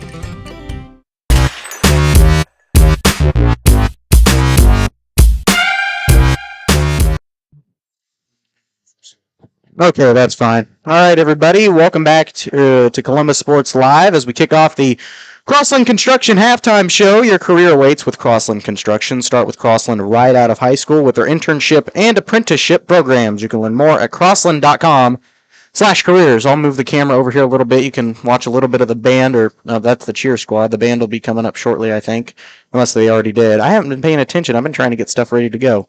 Update you on a few scores from around the area. Titans currently on top of the Burlington Wildcats, 20-0. Pretty good half. We got a lot of running, burned a lot of clock in the first quarter, and then in the second quarter, our offense and defense just really worked well together. Broke a couple of their possessions and just managed to drive in. Landon Midget especially been kind of the key player tonight, been able to drive in on a lot of those possessions and get the touchdown. So, a few other scores around the area. Galena on top of Anderson County Bulldogs, 16-0. Still the first quarter there, but I think it's now going to be the second. As we take a look at Girard's, it's 21-0 over the Parsons Vikings, but I'm trying to find what time it is. And they're on a halftime break. So, oh no, they're still at the end of the first. So we seem to be the leader tonight, and I'm going to find Frontenac's here in just a minute. I didn't have time to get there. I don't know how well their scoreboard's going to be readable, and of course, as soon as I click on their broadcast, they have an ad. No offense against ESPN, 1007.com. They have been very reliable for getting these scores to you from the Frontenac and Colgan games this year. Okay. It looks like 16-0 Frontenac. So, as of right now, we're not trying to jinx anything for anybody else. It looks like the CNC teams are going to prevail here over their opponents tonight. We're going to take another quick break. When we come back, Curtis is kind of doing some math right now, so hopefully he'll have his math homework done when we get back. We'll take another break. You're watching the Crossland Construction halftime show here on Columbus Sports Live.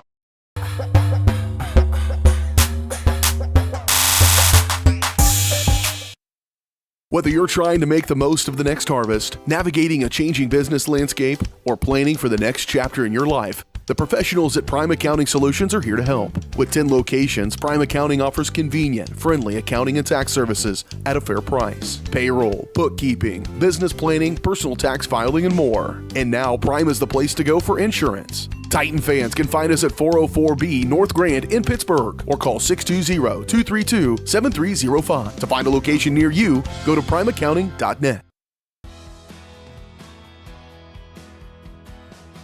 I used to drive an ambulance as an EMT, and I've always tried to be a safe driver. If people knew what I know, lives could be saved. In my car, if I see a truck or bus taking a turn, I know to take my time. When big vehicles turn right, they may swing wide to make the turn. If you try to sneak in, well, it's a lesson you'd rather not learn the hard way. When trucks and buses turn, let's you and I wait. It's our roads, it's our safety. Roto-Rooter is proud to serve Southeast Kansas, offering sewer and drain cleaning, as well as septic and grease trap pumping 24 hours a day, 7 days a week. From toilet clogs to video inspections, sewer line repairs to complete replacements. To make an appointment, call 620-231-5630. That's 620-231-5630. Roto-Rooter, proud to support area high schools and student athletes. See the ad in names and numbers.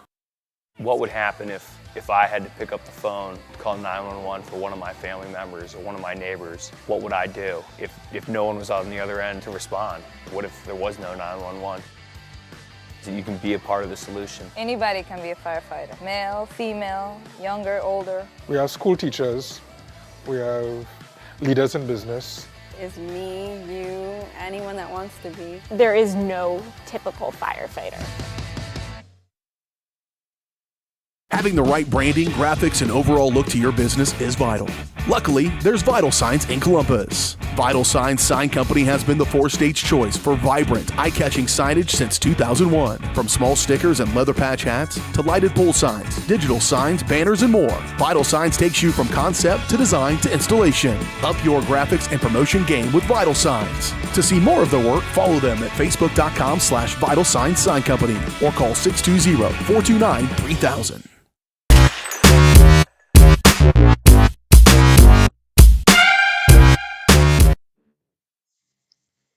All right, everybody. Welcome back to the Crossland Construction halftime show, and you can learn more about the internship and apprenticeship programs at Crossland by going to crossland.com/careers. All right, we want to pop this up. Now, I'm going to have to add a mic to this, so just give me about 5 seconds.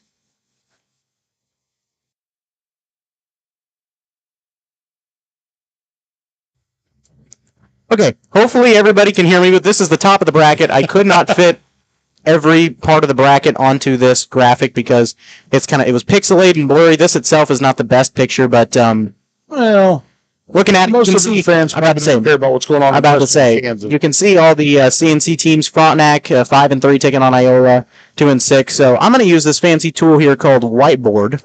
Hopefully this is going to work to kind of draw some arrows as to where teams are probably going to go. So Columbus, here we are.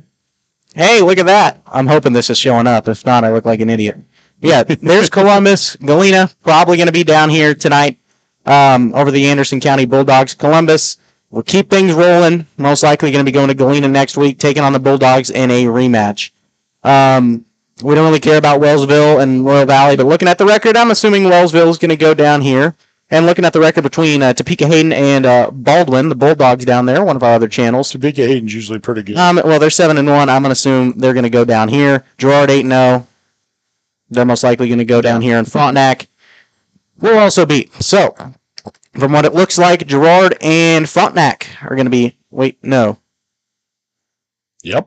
Girard and Frontenac are going to be taking on each other next week, and we're going to be taking on the Bulldogs. So, I don't know how that game's going to go, but I'm just assuming, hopefully, with the way that these teams have played, things should look a little better than what they did the last time around. That was one of the worst games we've had this season, to put it nicely. But with the confidence they've gained against Parsons and hopefully tonight, as Curtis typically says, barring a miracle, should be able to come out on top and go to Galena next week. Yep. Okay, you ready for the halftime stats? Go for it. All right. So, Titans scored on 2 runs and a touchdown. And a pass. Right now, Landon has the hat trick. He's got all 3 touchdowns for the Titans. Wait a minute. Yep. No, I was going to say I thought Brett had 1, but Brett got caught at the 3, and Landon finished it off with a 3-yard run, which, stinks for Brett. He had a 17-yard run and just didn't quite get there. But anyways, so statistically, Titans have had 4 pass attempts. We've completed 2 for 36 yards, rushing 21 attempts for 111. Compared to Burlington's 7 attempts, there were 3 completions for 14 yards. That includes 2 that netted 1 yard in the second quarter and 1 pass in the first quarter. Got them to 13. So that gives them their 14, and they have 14 rushes for 44 yards. So Titan defense doing very well tonight.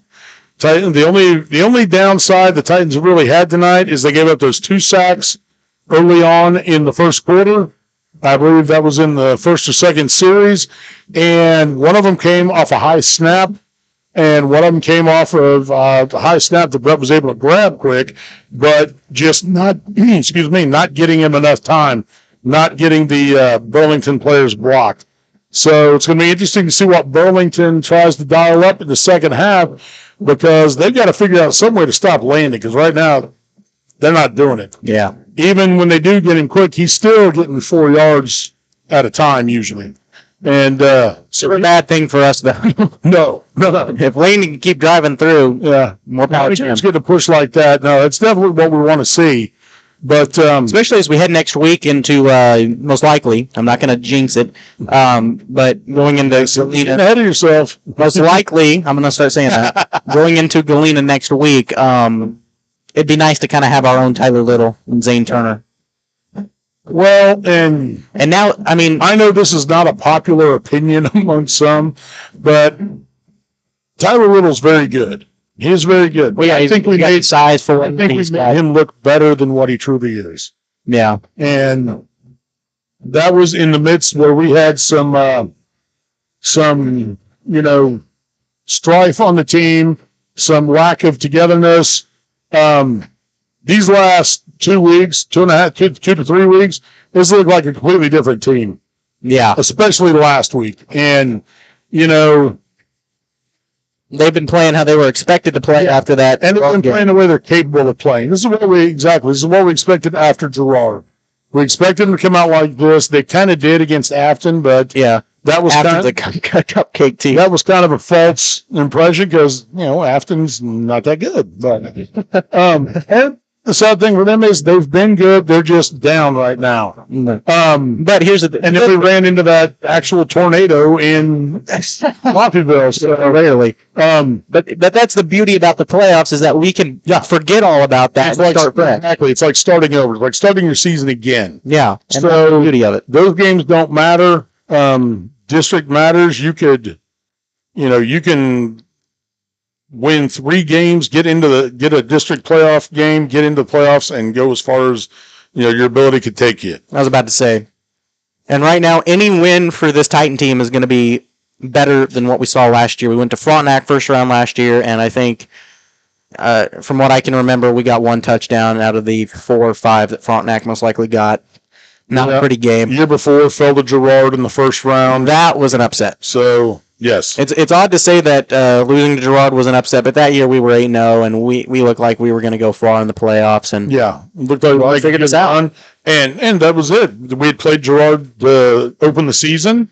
They remembered. They went back and looked at film. I was about to say, they studied us. They figured out how to beat us, and they did. So it was close, but yeah. And I went back and looked when we first started broadcasting. Our first football season was the last time they won a playoff game, and that was over the Anderson County Bulldogs. And then we went to Prairie View and lost. So the win tonight would be the first playoff win that this team has had since they were freshmen, the senior class. Yeah, I remember that Prairie View game. That was cold. It was cold and it was not pretty. Very cold and it was not pretty. Yeah, almost as bad as the Caney game a couple years ago. Oh, you mean cold-wise? Yeah. No, we've been pretty able to beat Caney every year. We didn't play him every year, of course. I don't know what you're talking about. Cold-wise, yeah, it was not very good. Caney since we started this. Are they going to do the 3-minute warm-up, or do we not have any time to take another break? Well, everybody's warmed up. How about this? To transition from the halftime show to the live graphic, we're going to run just 1 or 2 commercials, and then we'll be back. So we'll step away for just a bit.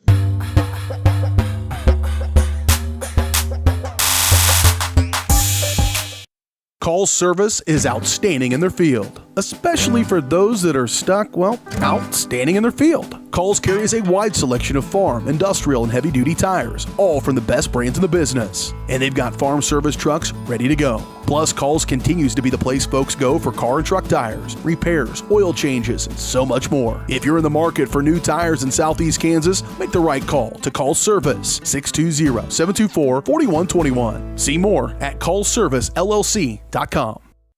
Having the right branding, graphics, and overall look to your business is vital.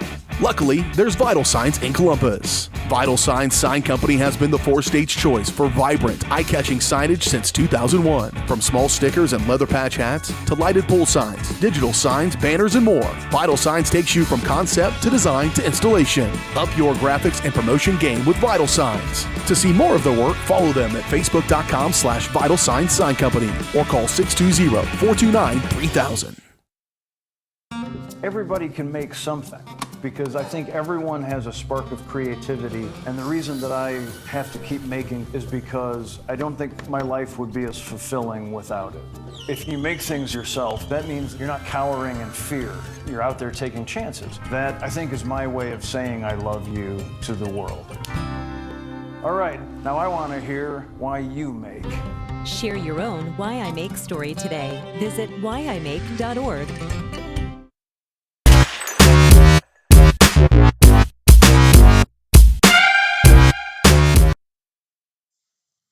And there we are. And we're back. Looks like they didn't quite use all their 3 minutes. They used 2 of it, a minute and a half. So Burlington's ready to go. Titans are out, warmed up, ready to go. Hopefully another exciting half. And like I said, Titans received the kick. Received the kick to start the game. So Burlington either won and deferred, or the Titans won and chose to take the ball. So either way, Burlington's get the ball to start the second half. Because I don't think any team has ever done enough to win the toss and say they're going to kick. Also, I hope people have appreciated the down and distance now on the scoreboard. Yes, Carson's very proud of that. Well, I saw that the other schools that in our Varsity Sports Live network, they were doing it, and I didn't. Oh yeah. Not all of them, but like some of the 5As and 4As, like Spring Hill and the big Tonganoxie, Lewisburg. Yeah, the ones that have turf field, and every stadium you go to has a press box on it. So that's kind of what we meant by that. But I was like, well, it's not going to be hard to make a graphic. Just find the same font. Those are in a lot bigger towns. That's true. That's why they're 4, and I think Spring Hill's a 5A. I don't know. Yeah, I think Broncos. You know what? If we got a little time, we may update you on some of their scores because they're in the playoffs too. Just couldn't be a Bronco. Yeah. Line drive grabbed by, is that number, looks like number 8, maybe Hunter Cole. Nope, number 5. That was Brody Anderson. And stop the clock real quick. It did. Wow, 2 whole seconds went on. Don't think it's going to be as fast of a clock as the first half was. Well, in this situation, Burlington's going to be throwing the ball. We should be running. Yeah. And you can see that because Burlington's spreading things out. Yeah, they're trying to get anything they can. Yeah, even get in the red zone. They've got to try and get back into this quick. So man, they ran it. They ran it. Ball. Fumble bounces right to Landon. Landon scoops it up. Taken down at the original line of scrimmage. Well, maybe they should have threw it. Yeah, maybe they should have. So I did not expect that. I didn't. Wasn't even watching for it. Now 1st and 10, Columbus Titan.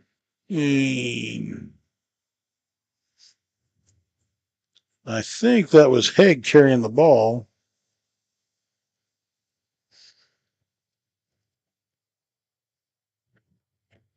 But that's certainly a good way for your defense to come out. That's true. Okay, Titans in shotgun. Coach Crane could take a little breath. Calm his nerves a little. Hand off to Landon up the middle. Well, looks like they've kind of figured out something to do there.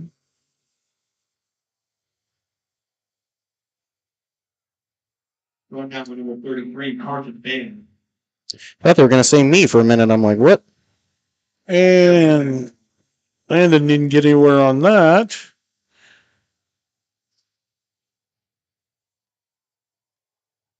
Taken down by somebody named Carson? By me.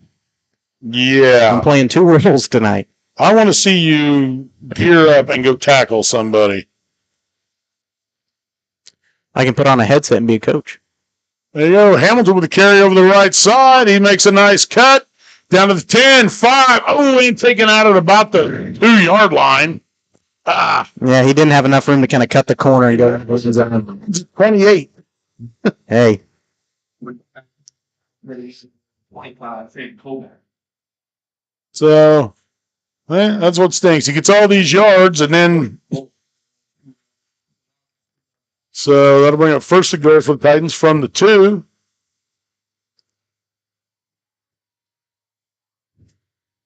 Looks like they have their own coal miner's mom of their own down there. I heard that. There we go. Brett gets his touchdown. So quarterback sneak for 2. That's a great way to come out of the half. I'm just going to say it. It is, and that's the type of situation that could just about break a team. I know, yeah. That can break your opponent because it's evident on the sidelines when you see a team break and just kind of lose motivation. You know, they're coming out of the halftime. They're motivated. They're ready to go out, try to get those adjustments to work. And when it doesn't work, and even the first time. Yeah, first play, fumble, recovered by your opponent, and then they go down and score. That could just break your heart. Oh. That was not intended. That was a low snap that kind of rolled the Cade. So Cade flipped it to Jasper. Jasper tried to go around the outside, could not get there. So I apologize for not getting that. I was kind of crouched down waiting for it to kick, and then. So PAT no good.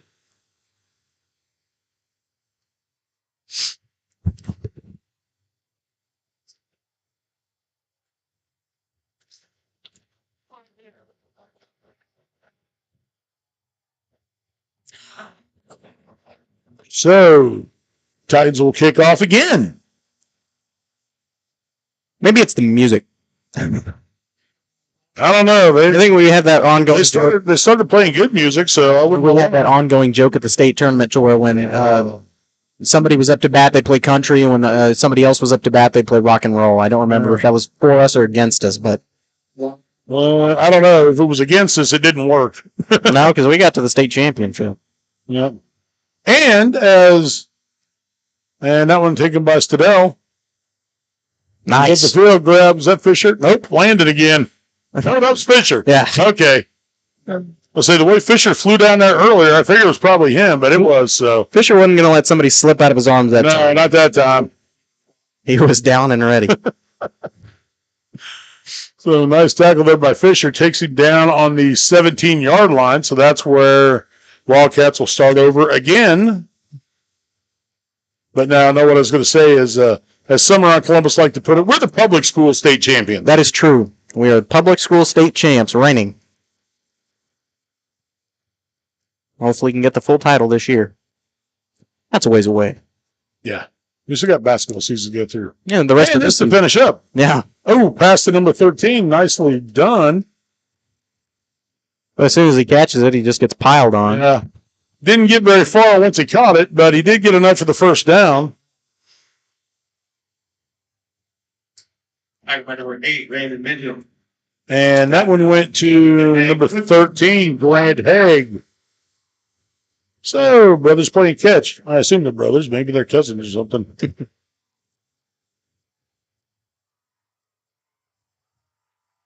Gets through there a little bit. There you go. Thank you for the downs. Run down by number 1. So, see, somebody likes what you did. Well, I appreciate it.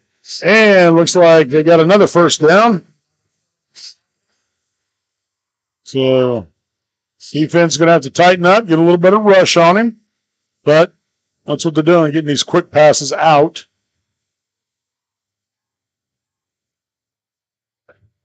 Low snap. There he goes again. Ooh. Or not. And Tyler's going to get him from behind. And Cole Miner with the sack. Attaboy. Drops him back to the 39-yard line. Yeah, see, that's a good example of what you don't give up on a play. Yeah.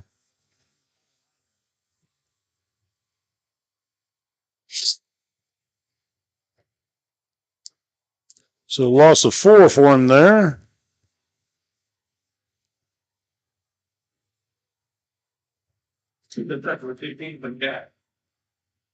Wow, Riling is back on the field, which is probably why he got caught. Well, yeah, I don't think he's going to be playing to perfection on that ankle. He's trying to move, and now, see? Yeah. That's a bad call. I wouldn't do that. I wouldn't do that either. I know it's your last game, but like I said, the kid's a junior. He's got next year. Yeah. They've got a lot of youth on this team. I was about to say, if he's not a senior, there's no point putting him in. And even if he is a senior, put him in at the last part of the game. Well, so where at least he can say he finished off. Yeah, but I don't know. I understand the mindset. I played my last football game on a torn-up ankle too. So, nah. But as I said, it's not his last. I was a lineman. And exactly, it's not his last. Nice throw, but that one goes into the Titans sideline again. That'll bring up first down. And Wildcats will punt. Excuse me. So, yeah, as a junior with a whole nother year to go, I understand you want to be able to try to fight back. You're down 26. Let's just hope they can't fight back. Yeah, well, I'm just saying I don't think that's a call the coach should make. Yeah, I agree. Oh. Yeah, I'd let that roll get out of there. He jumped but didn't put his hands up, so. He's like, nope. I'll just get out of the way instead. Exactly. So ball rolls dead inside the 20. That's where Titans will take over, 1st and 10. We got 9:02 left in the third. Yeah, not as fast of a clock-burning game as it was. Well, like I said, Burlington's going to be throwing the ball. Wildcats took the first set, 25-20. Oh, they're talking about volleyball. Oh. I said set. Yeah. Well, and I was getting this ready to say, he said something about Humboldt, and I don't think Humboldt's on the bracket. Hamilton carries over the left side. He's got a first. Well, speaking of volleyball, if you're going to root for anybody in the state tournament, make it the Riverton Rams because their girls went there this year. I think they left a couple days ago. I'm not sure how it went or how it's going to go. Thought I'd mention that a little bit.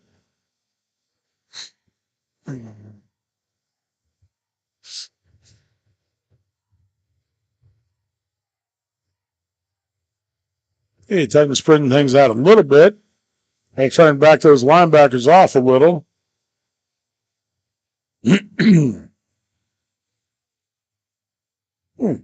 Nice lead dive. That picks up about 5. Yeah. Ball carried by Jasper Tanner in there. And up number 25, Jasper Tanner. Brought down by number 25, Lane Hoback, and number 40. Brought down by Hoback and Lane Griffin, number 40. That's starting to get a little chilly breeze through here. That's why I got the pullover, quarter zip, half zip. It's a pullover. Half zip pullover. And I like black and white clothes, so it's black and white. Yeah, you think you're Frontenac. I don't. I don't want to be Frontenac.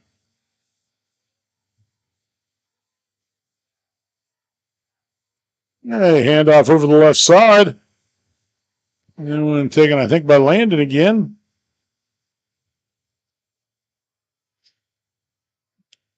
Yep.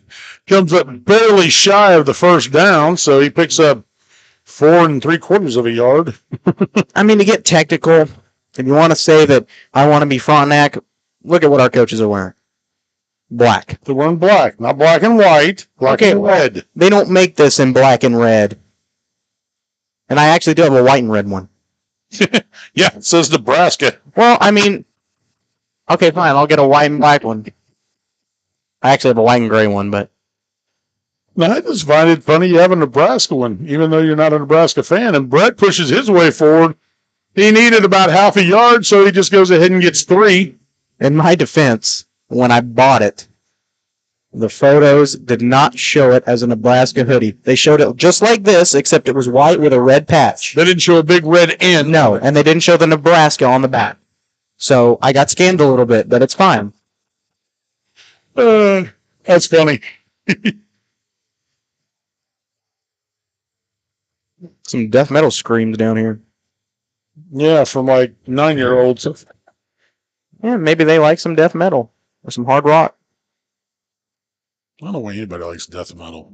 That's fair enough. I can't understand what anybody's saying in it.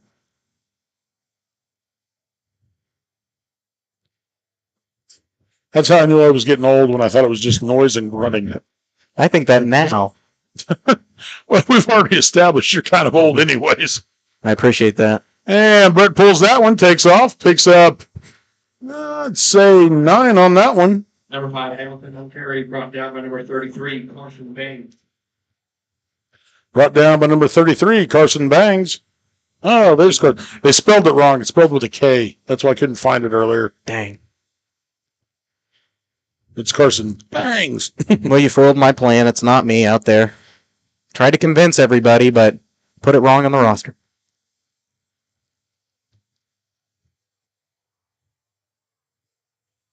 Hey, Titans spreading things out. Basically stick with the same formation. Send Schuberger in motion. Hand off to Landon over the left side, who bounces out of it, goes for another 20. Well, no, I'm going to have to do extra math and figure out how many yards Landon's got on the night. The math homework prevails every time. I didn't spend all those years in school to have to do math now. Okay, but it's not like calculus. Well, I wouldn't know. Never took calculus. Fair enough. And for all the math teachers at school, he never needed it. And he's doing just fine. Never used it. Never solved a quadratic equation since got out of school either.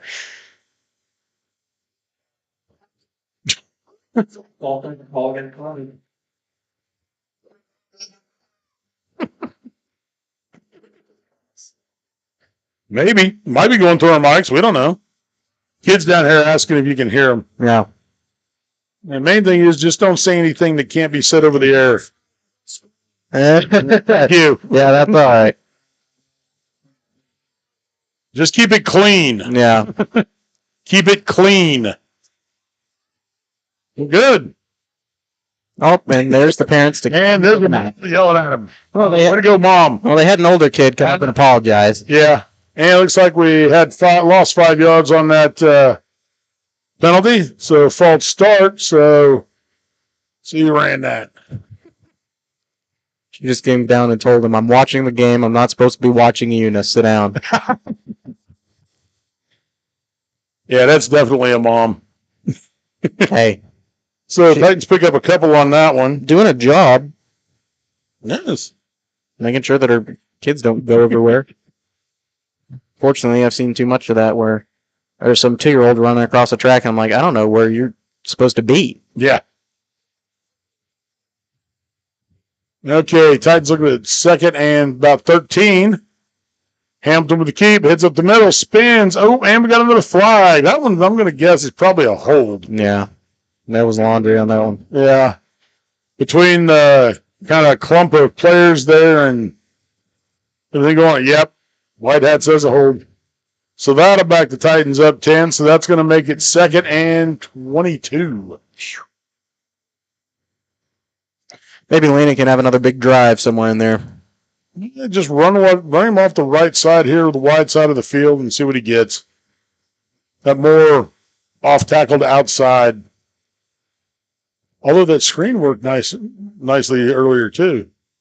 No, they declined it. Bring up 3rd and 12. Well, thanks. About to say, whatever. Thanks. Well, hey. 3rd and 12 is better than 2nd and 22. Yeah, whatever. And Brett back to pass, puts it up. Pass intended for 22, Cole Minor. Did he? Nah. No. It's kind of hard to tell. Number 2, Brody Webb went up there. Looked like Webb was almost going to intercept it, which, I don't know, you really want to intercept it on the 1-yard line. No. Nah, you want to do anything to stop him if you can. Right. And obviously, inside the opponent's 30, this is 4-down territory. Yeah. So Titans are going to go for it. Oh, might as well. Well, yeah. Cole punts it, you're going to get a whopping 9 yards out of it. Yeah.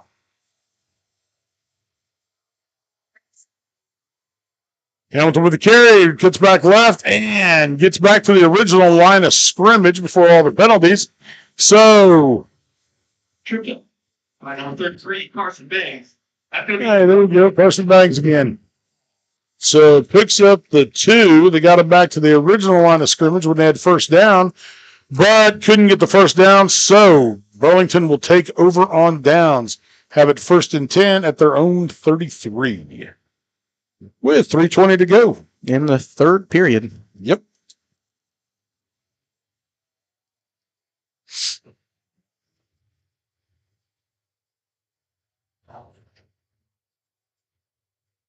Still spreading things out. See if Ryling's still out there. He is.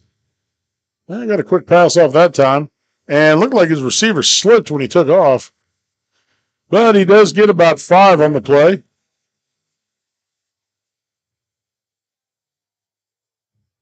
That went to number 12, Trey Thaman. Get a 5 on play.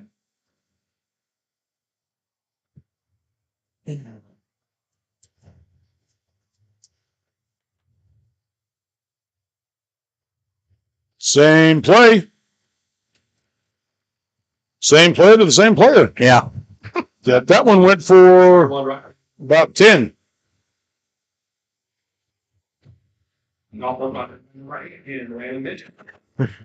Yeah, pretty much the exact same thing. Yeah. I landed on both of them.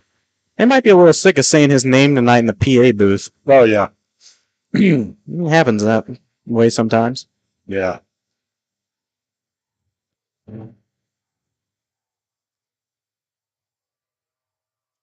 Well, I was going to say something, and now they're just.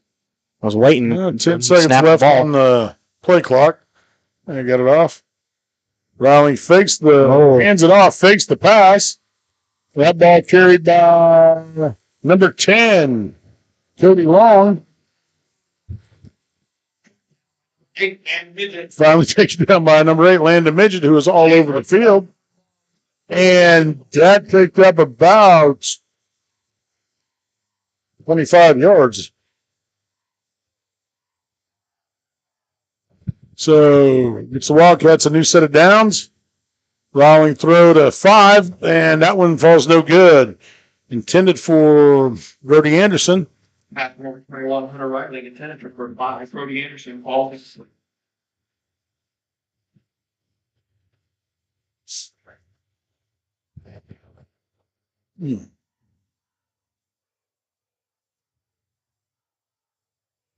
And Burlington keeping things spread out.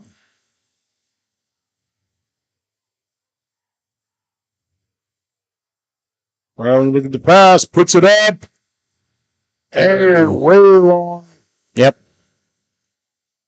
So far away, I can't see the number. Can't really blame them for what they're doing. I mean, Titans have been in this situation several times this season. And pass intended for number 12, Feynman. Just try to throw it and pray. Yeah, basically. For the Wildcats. That's kind of where the term for the Hail Mary came from. Throw it up and pray your guy catches it. So it'll bring up 3rd and 10 for the Wildcats.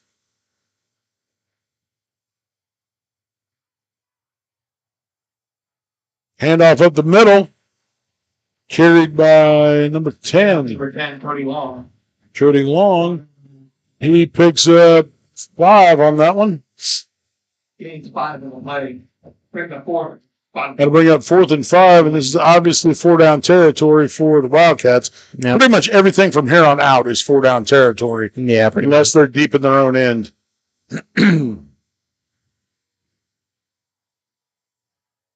Okay, Rowling looking to pass. And that one was intended for 13 to Haig, but falls incomplete. There we go. So Titans will take over on downs at the Wildcat 30-yard line. So it'll be 1st 10. We got 1:22 to go in the 3rd. I'm glad this camera has stayed steady, and the fact that I'm not leaned over far enough to get my head in the middle of it. Yeah, that's good. That's always a good sign. Keep your head out of the shot. I'm trying. Sometimes when we get at this angle, though, I got to lean over a little bit. No, that's why I told you put the camera high so you can reach under it. And there you go. Okay, looks like Brett's going to go under center.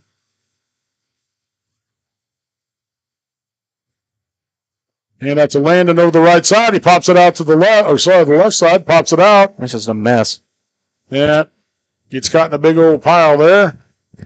But manages to pick up 4 out of it.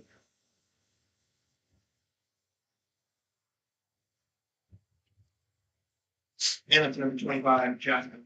Oh, sorry, my bad. That was Jaspin. Okay.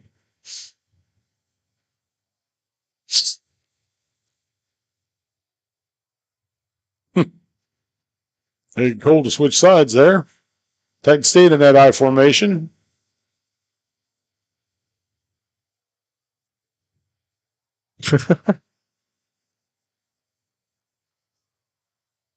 And up to number 8. And that one to Landon, straight ahead, picks up about 3.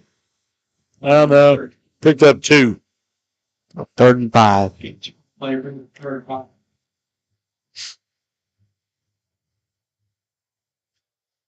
That's going to be the end of the 3rd quarter. And that will be the end of the 3rd quarter. We're going to step away for a little bit.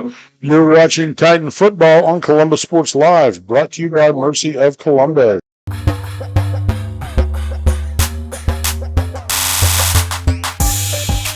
When it comes to your health, there's no need to travel. Mercy Hospital Columbus offers an array of outpatient services such as physical therapy and infusions. Mercy also has private room swing bed services and respite care. The ER is open 24/7 with low wait times. Mercy cardiology physicians can even serve patients here. Choosing a small community hospital allows you to remain close to home while still receiving important medical care. Eliminate unnecessary time and travel by choosing Mercy Hospital Columbus.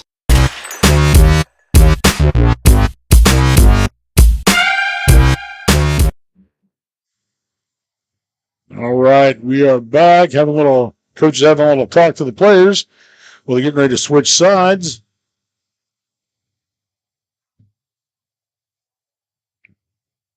Oh, didn't even manage to total up our yards yet. I might refresh these pages, see what we got for scores. 30-6, Galena over Anderson County. Let's look at this Girard game if I've got time. Yeah, I do. And 28-0, Girard over Parsons. Kind of surprising. That's one of their. Well, let's see what they're at right now. Okay, I actually don't know where they are because it still says quarter one, and they were at the end of the first quarter when I took a look at it, so I have no idea.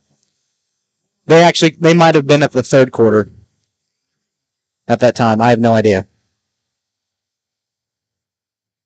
But right now it's 28-0 Girard, and they're still playing, so it's not the first quarter, I'll tell you that. Yeah. Okay, so flop sides here. Hamilton with the keepers, got the first down, and some more, still fighting for more yardage. Nice spin. Yeah. Finally gets taken down at the 47-yard line. So that's a gain of about 14 for Brett. First down.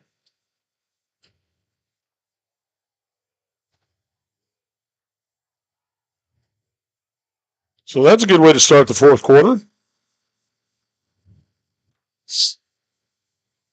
Burlington did not have a very productive third quarter.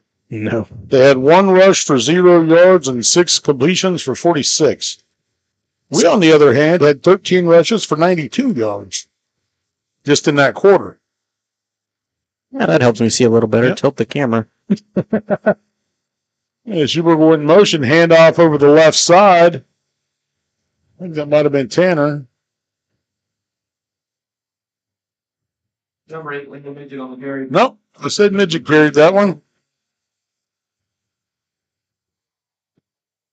And he only picks up a yard on that one. So Landa must be getting tired, which I wouldn't blame him. I mean, I'm about to say, he had an incredible first half. He's been all over the field on defense. So. Yeah. Okay, bring up 2nd and 9. Short 9. Some Saporito in motion, handoff over the right side. That one's to Tanner. Gets spun around at the line of scrimmage. And it looks like he ends up losing about a yard on that one.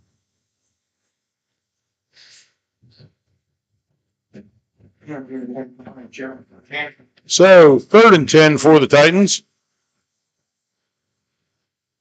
Taken down by number 25, Zane Hoback.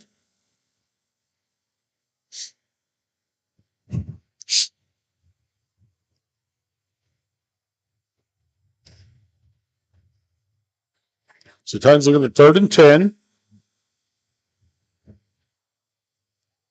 High snap. Hamilton with the read. Keeps it. Pushes his way forward. Going to come up just short. Looks like it's going to be 4th and about 2.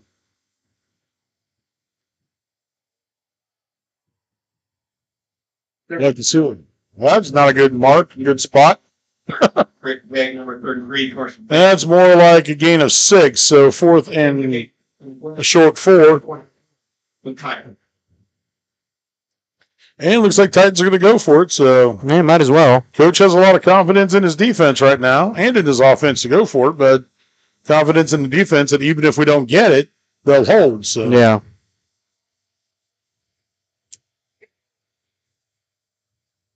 They may be trying to get him. Yeah, they're trying to get him to jump. So okay, good strategy.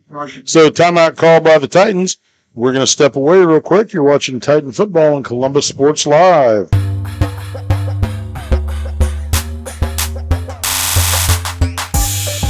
As one of the oldest banks in southeast Kansas, Exchange State Bank is proud to be locally owned and operated. Exchange State Bank provides quality customer service supporting the growth of local businesses, agriculture, and the financial needs of families in the community. With competitive savings and loan products, online banking and mobile deposits, free debit cards, and more, Exchange State Bank is working to earn your business. To earn more, call 620-429-1873 or visit esbks.com. Exchange State Bank, you're not just banking, you're banking with friends.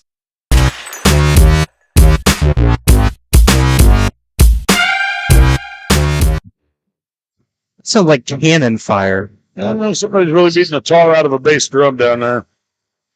So, coming out of the timeout, Titans are huddled up. Let's see what they're going to do. That's something we should do. I kind of like that. But you guys aren't out there in the second half. No, but I could just leave a drum out there and have somebody play it. So, looks like Titans are going to go for it. Burlington showing blitz. Hamilton with the keep. And fights his way forward. It's going to be close. Although I don't like the way that ref stepped back. We're on down. And Titans come about a yard short. That was a good try. Yep. So Burlington takes over on downs with 9:01 to go in the game. I'll disagree with it. Down by 26. I'll disagree with it just to be that guy. Well, that's fine. We've already established years ago we're biased, so. Established that the first game we ever did. 4 o'clock court time. Well, technically, the first game we ever did, we only did half of it. Actually, that's not true. Yeah, it is. Nope, because we did the Jamboree at Altamont. Ah, okay. That wasn't really a game then. Well, our first broadcast. Okay, there you go. Okay, rolling with the pass. That one falls incomplete.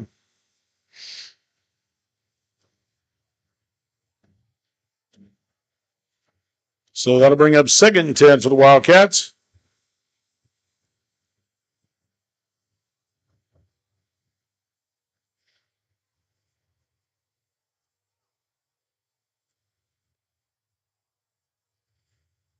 Handoff over the left side, fake the pass. Number 10, Cody Long. And that was carried by number 10, Cody Long. Number 50. Looks like he picks up 3 on that one. Okay, 3 on the line. Makes a 3rd and 7 for the Cats. Makes it 3rd and 7 for the Wildcats.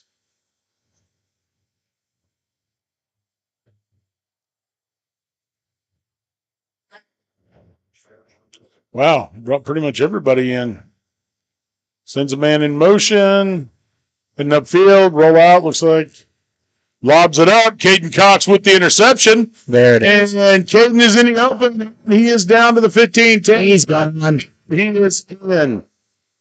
Yeah, that should be the 4th. I was about to say, if nothing broke it broke this team before, I'm going to say that probably did it.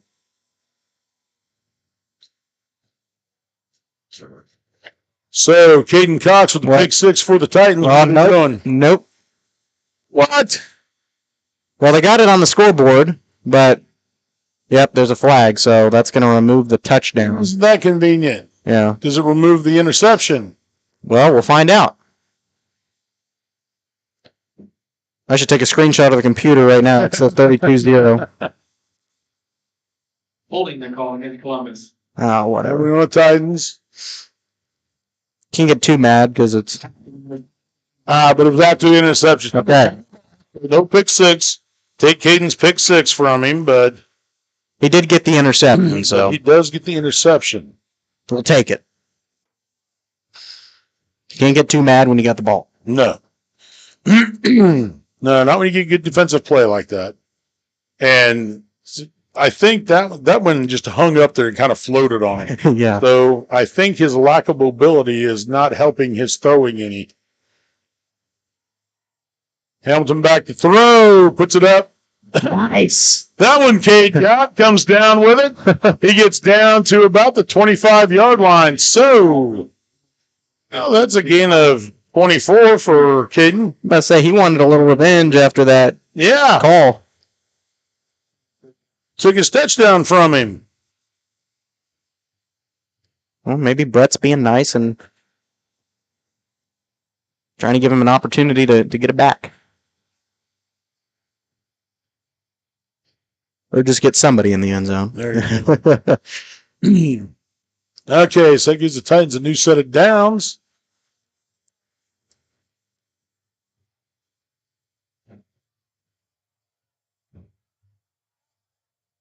And burning a lot of that clock.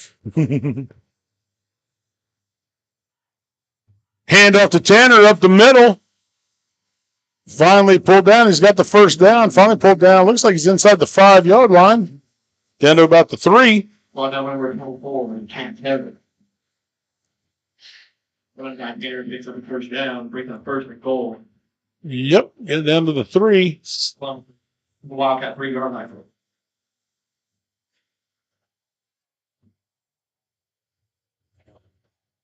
He's gained about 20 for Jasmine.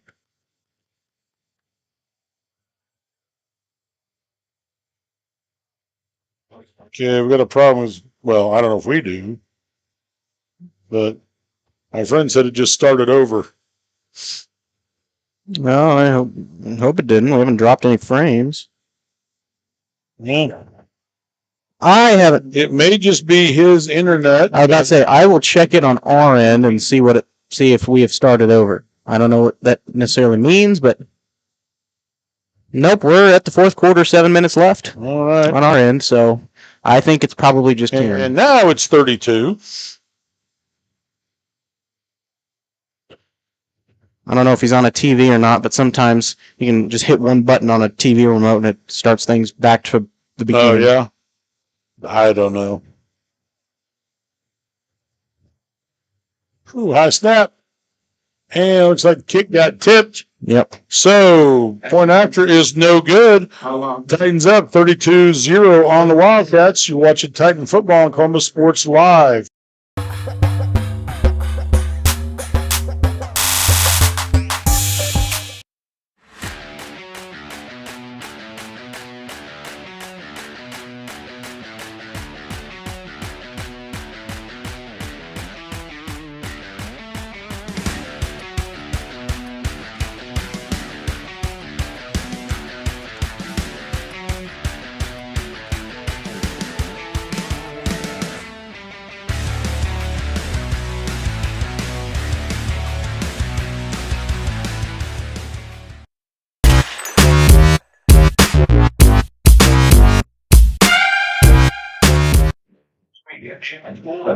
All right, we're back from break. Paul Miner set to kick off for the Titans.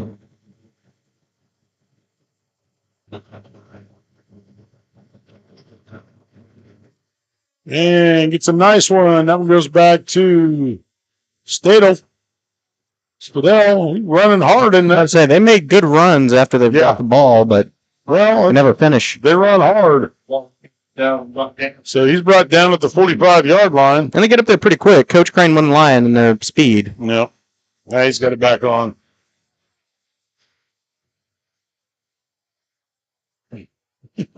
Just direct them towards the game. Yeah.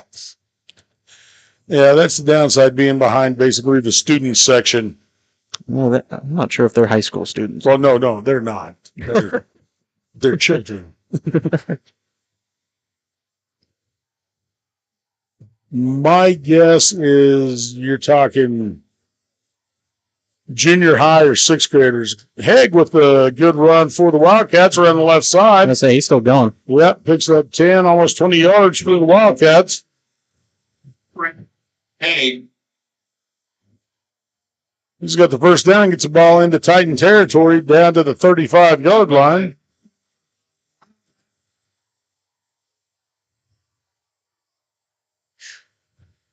Yep, that was a 20-yard run.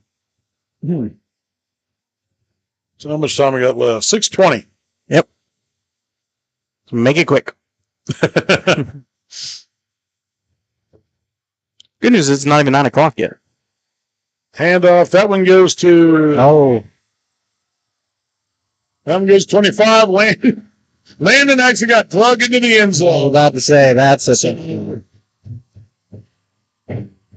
Number 25, Zane Hobart, does get into the end zone. Apparently, okay, that is not us. Apparently, when they win, the lights, or they get a touchdown, the lights go wonky. That scared the crap out of me. I'm not going to lie. I don't know what that was about. But I wish they would have warned us about that when we got here, because that's an odd touchdown celebration. Yeah, it's different. It's creative. I'm not going to say it's. I wish I would have expected it, because I thought the whole stadium was going wonky and Y2K was about to happen. Yeah, Y2K finally hits 22 and a half years later. As we're about to win a playoff game. And looks like Burlington's going to go for 2. Well, I mean, as many as they can get. Well, you know what? I think they called you it do that, out or somebody did. Times they could catch us. Don't say that. Dude, in 6 minutes. Hey. Okay, timeout. We're going to step away. We'll be right back. Having the right branding, graphics, and overall look to your business is vital. Luckily, there's Vital Signs in Columbus. Vital Signs Sign Company has been the four-state's choice for vibrant, eye-catching signage since 2001. From small stickers and leather patch hats to lighted pole signs, digital signs, banners, and more, Vital Signs takes you from concept to design to installation. Up your graphics and promotion game with Vital Signs. To see more of their work, follow them at facebook.com/Vital Signs Sign Company or call 620-429-3000. Hey, nice shot of grass and a white hat. There you go. Okay, we're back from the timeout. The magic hand moves the timer. It is going to go for 2. We'll see what the plan is here.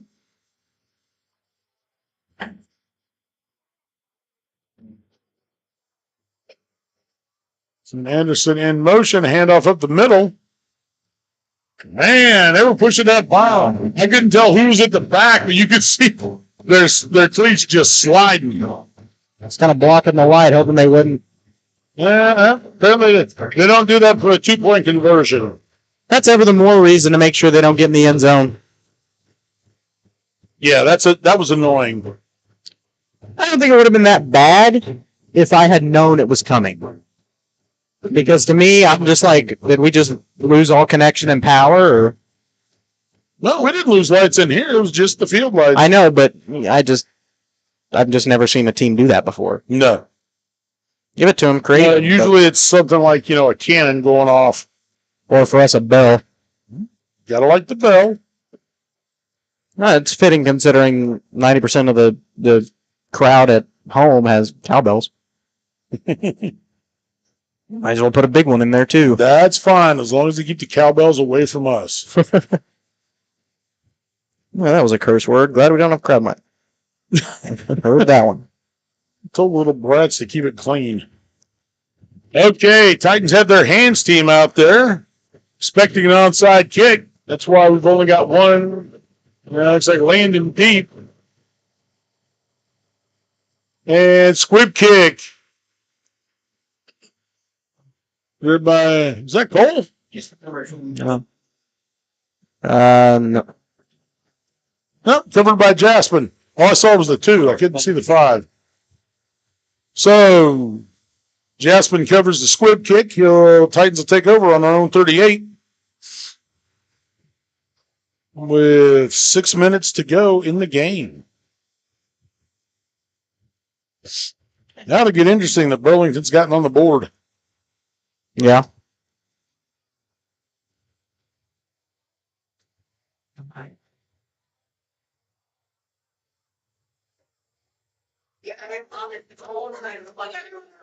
Hamilton keeps over the right side. Gets up to the 40. So gain of 3.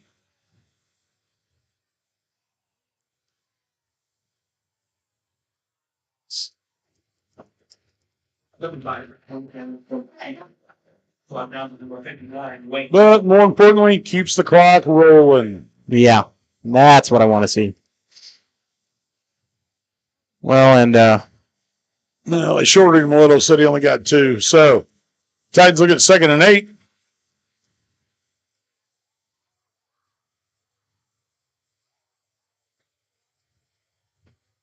Send Landon out in motion. Hamilton pulls it down and keeps it. He's got the first. Hang on to that ball. There you go.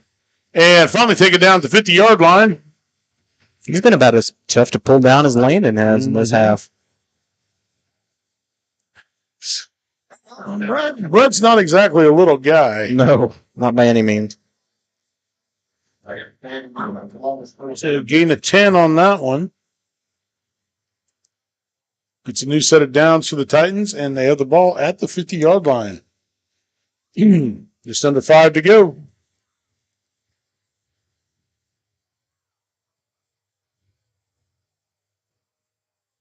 And Titans burning that clock. Hand off to Mitchell to the right side. Cuts back to the left. Landon fights his way down to the 40. Looks like they're going to short him.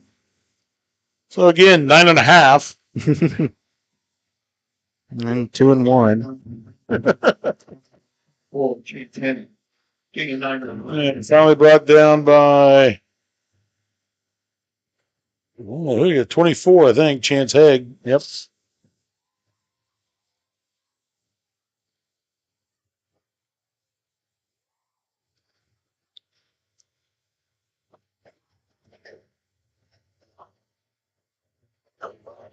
Okay, 5 seconds to go on the play clock. Ooh. Slight miscommunication there. Yeah. It was looked like Brett about ran over one of the lead blockers. So Landon with the carry, no gain on the play. That'll bring up 3rd and less than 1.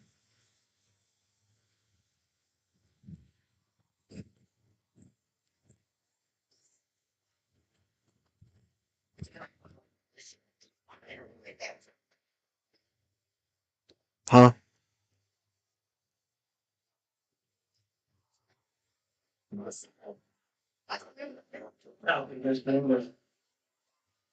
Monday called on the Titans, back them up 5. Substitution infraction. Back 9 yards, left. Well, to back us up 5. Make it 3rd and 6. I think I got it 3 and 5. Just backed it up to only 4. As if that, makes any difference. Oh, the nice part, even through all this, clock keeps running. Yeah, it's fine by me. Snap the ball with 4 seconds to go. Oh. And not sure what was planned there. Brett's spin got tripped.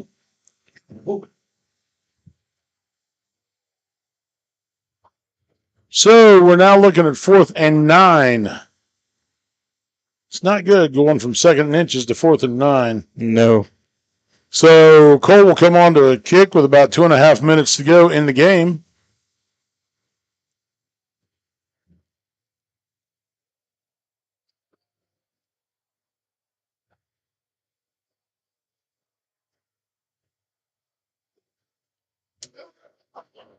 Oh, he kept it. And Cole's going to try and run. And gets pulled out of bounds. Didn't even make it back to the line of scrimmage. Yeah. Didn't work out. Well, it gets us down to 2:12, so. Lost a little bit of clock. Yeah. No harm, no foul, probably. Hopefully.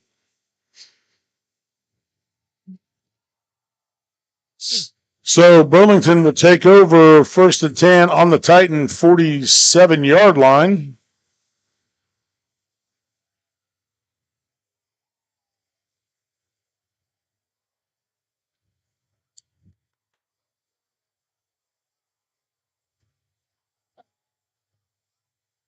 Hand off to number 10 and fumble, but looks like I can say he was down. Ball carried by number 10, Cody Long. Nope. Oh, nice. Fumble made, recovered by Columbus. Yeah, there you go. 38-12, Galena. Or 38-13, Anderson County just scored and made it a... Well, that game's over, so... Well, let me look at how much they've got left. They've got it in the first two. Okay, okay, that's not right. They have the actual text of the quarter. We have the camera, because I would forget too to update it. So Hamilton back in the center. Fakes the handoff. Oh. I don't know what that was. Threw it kind of right to him. Interception, number 2. That was our obligatory interception. So that ball intercepted by the Wildcats. I got to tell you, I don't know why we're throwing then. Yeah, I don't. You're at 2 minutes. Might as well just run the ball, run the clock out. Yeah. Just. That's what I would think. But I don't make those decisions. That's true. We just get paid to talk about the decisions. That's right. We just get paid to talk about it. Oh, and that pass a little high, intended for number 12, Trey Feynman. 12, Trey Feynman. There's a flag on the play. Yeah, apparently a flag on the play. It's like an eligible man receiver downfield. So that's going to back him up 5. Or maybe decline, bring up 2nd and 10. No, back him up 1st and 15.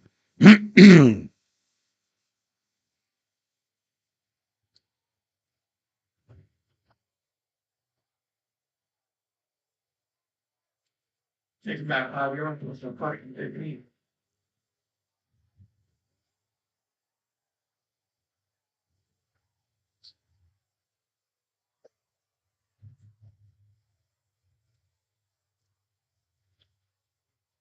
Oh! Oh! Who is that? It's Jasmine. Jasmine returns it for a touchdown. Was that an interception? Yep. Man, I was sitting there trying to do some paperwork here, and Jasmine gets the ball and takes it. He jumped for it and caught it and ran with it. Nobody was there. Jasmine. 38-8. I did not expect that, so I kind of got loud there a little bit. Either. Well, especially since I didn't even see it. We get it on film? Yeah. I may have to go back and watch it. I was looking to the camera lens, so I'm assuming we got it on film. Okay, so remember the timestamp, 1:44 in the 4th. Okay. And last couple of kicks have been blocked, so like Titans are going to go for 2.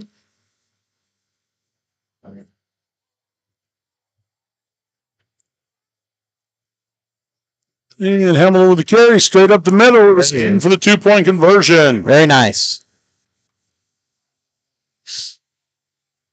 You're scoring 1 with 4 left in the game. Starts at 8. Line is 40. See, this is kind of what you see when you play in a very tough league. A team that may be 3-5, but you come into a game with a team that has a better record, but doesn't play as big of opponents has softer opponents. Yeah. Which is not their fault. I mean, they have no control over how good their league opponents are.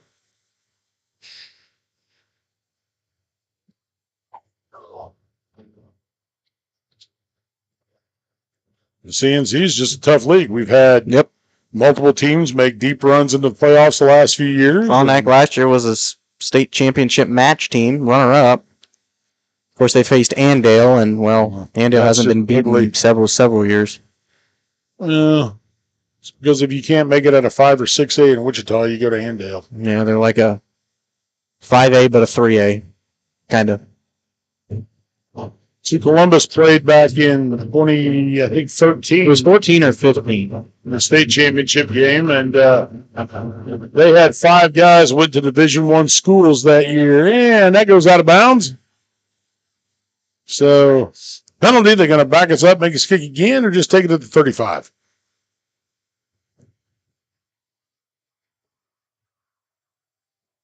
I don't think they know. He would pick that up like Elias.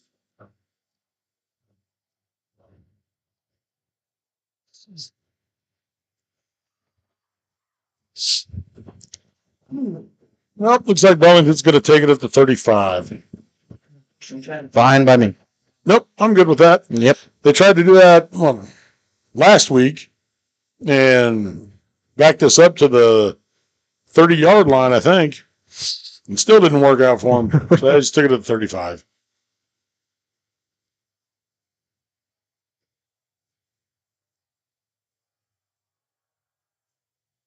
And 21 looking to throw, just throws it out of bounds. That was a A little tricky. I misread that one entirely. I'm sorry about that. Yes.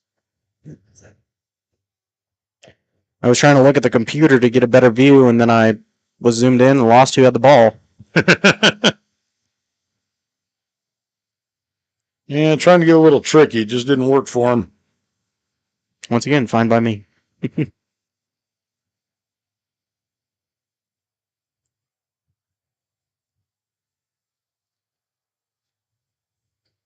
Okay, 21 to throw. Oh! Ah. I think that was Jaden Hale that didn't get you. Jaden didn't catch it. Cade Stenner. Why? That's the hands of a lineman. So that one falls incomplete. Could have had another interception, but it's a little highlight reel moment there that was from Cade.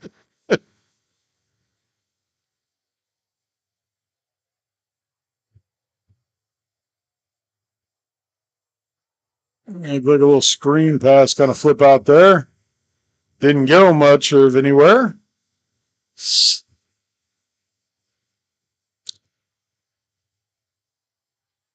That went farther than I thought. Picked up about 5 yards. Bring the point and pass.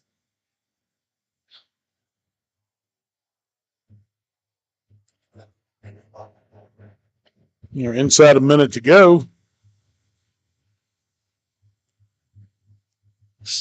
Yeah. Again, Burlington spreading things out. And they're burning lots of clock, too, so that's nice of them. Quick flip to number 13, Haig. Number 13. Taken down by Fisher and a couple other Titans.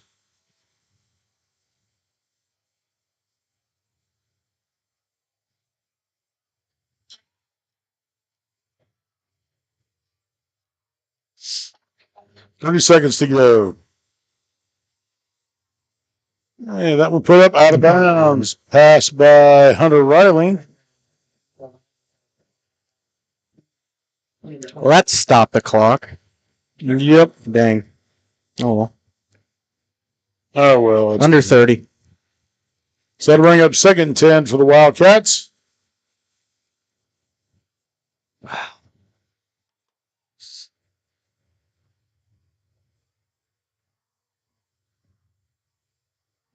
Quick toss out to Feynman. And he picks up a few yards. Going to be just shy of the first down.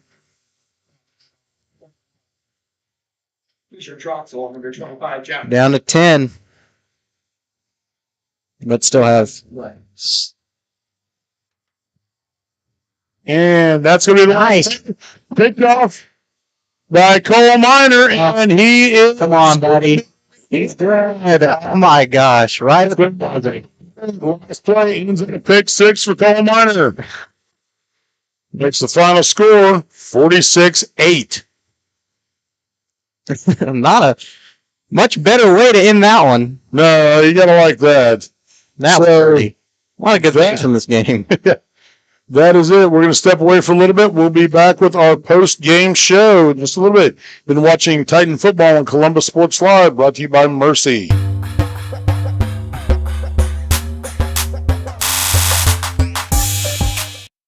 When it comes to your health, there's no need to travel. Mercy Hospital Columbus offers an array of outpatient services such as physical therapy and infusions. Mercy also has private room swing bed services and respite care. The ER is open 24/7 with low wait times. Mercy cardiology physicians can even serve patients here. Choosing a small community hospital allows you to remain close to home while still receiving important medical care. Eliminate unnecessary time and travel by choosing Mercy Hospital Columbus.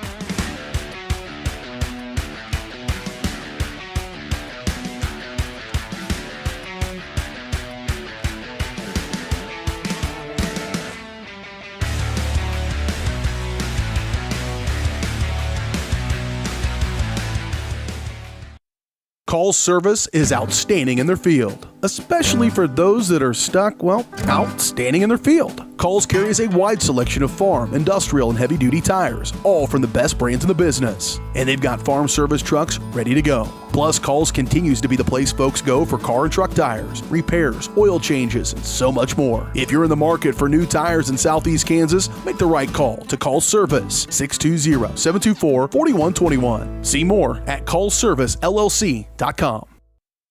As one of the oldest banks in Southeast Kansas, Exchange State Bank is proud to be locally owned and operated. Exchange State Bank provides quality customer service supporting the growth of local businesses, agriculture, and the financial needs of families in the community. With competitive savings and loan products, online banking and mobile deposits, free debit cards, and more, Exchange State Bank is working to earn your business. To earn more, call 620-429-1873 or visit esbks.com. Exchange State Bank, you're not just banking, you're banking with friends.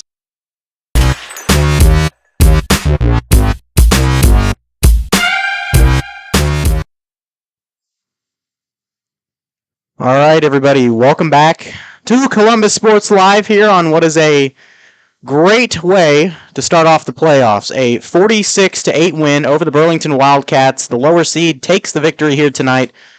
And a pretty impressive game. That first half alone was just incredible. Landon Midget, man, got to hand it to him. You know, he's almost impossible to bring down, and you got to have a guy like that on a football team to win in playoffs, especially next week when you're going to have Tyler Little, who's, I've said it before, not little by any standards. Next week, looking at this bracket once again, Titans are going to travel to Galena High School, most likely, as they take on now the 7-2 Bulldogs, who come off of I just have the score somewhere, 38-6 win over Anderson County. Pretty similar game to what we had score-wise. Some other scores around the area. The Girard Trojans also advanced. They'll come to 9-0 on the year as they have a 35-0 victory over the Parsons Vikings. Parsons going to fall in the first round. Man, that sucks, to go 5-0 and lose 4 straight games. That would just be, I don't even have words to describe it. Let's talk about Frontenac for just a minute. Looks like Girard and Frontenac, that's probably going to be a big game. We got 2 big games coming up next week here in the CNC for the playoffs. The scoreboard's a little hard to read, but I believe it's 35-36 over to 16, so Frontenac advances as well in the playoffs. So looking at the bracket, it looks like Girard and Frontenac going to be facing off against each other. Frontenac, one of those teams, Girard looks unstoppable, but we said it before, Frontenac under head coach Mark Smith, one of those teams that is going to be able to get better every game. It seems like they're one of those teams that's always going to correct what they did wrong last time and just come out a much better team. We'll talk about a couple, or just a few, up in the Frontier League for our other channels here on Columbus Sports Live and on the Varsity Sports Live Network. Lewisburg, the Wildcats up there, they're going to win at home against the Bonner Springs Braves 48-0. The Tonganoxie Chieftains are taking on the KC Piper Pirates tonight. They're going to fall 14-28. So that knocks out the Chieftains. Also going to knock out the Paola Panthers tonight as they take on St. Thomas Aquinas. 7-42, that final score. Spring Hill game, a good one, still in progress over the Leavenworth Pioneers. Spring Hill Broncos up 26-21 with 5 minutes left in the fourth period. So, see, this looks on the scoreboard here for Spring Hill Sports Live, I think they've got something wrong on the actual scoreboard at the game, because right now it says it's 41st down and 10. So, yeah, look at that. You see it? 41st down and 10. And Baldwin, they were 3-5, just like we were. The Baldwin Bulldogs are going to fall to Topeka Hayden tonight, 8-61. So not a very good game for them, but a great game here for Columbus. We're going to take a quick break. When we come back, we're going to look at some stats as Curtis does his math like usual, and I guess just kind of give our thoughts on what might happen next week as we travel to Galena High School. We're going to take a quick break. We'll be right back. You're watching the Postgame show here on Columbus Sports Live.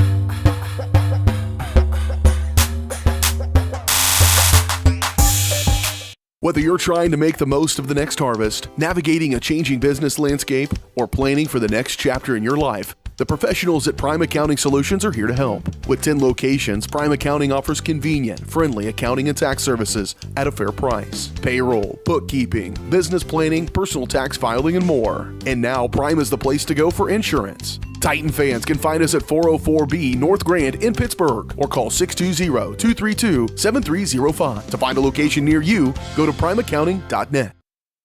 Roto-Rooter is proud to serve Southeast Kansas, offering sewer and drain cleaning, as well as septic and grease trap pumping 24 hours a day, 7 days a week.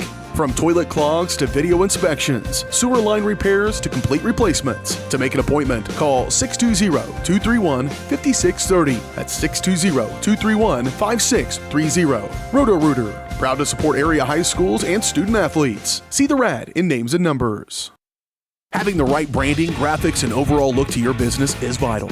Luckily, there's Vital Signs in Columbus. Vital Signs Sign Company has been the four-state's choice for vibrant, eye-catching signage since 2001. From small stickers and leather patch hats to lighted pole signs, digital signs, banners, and more, Vital Signs takes you from concept to design to installation. Up your graphics and promotion game with Vital Signs. To see more of their work, follow them at facebook.com/Vital Signs Sign Company or call 620-429-3000.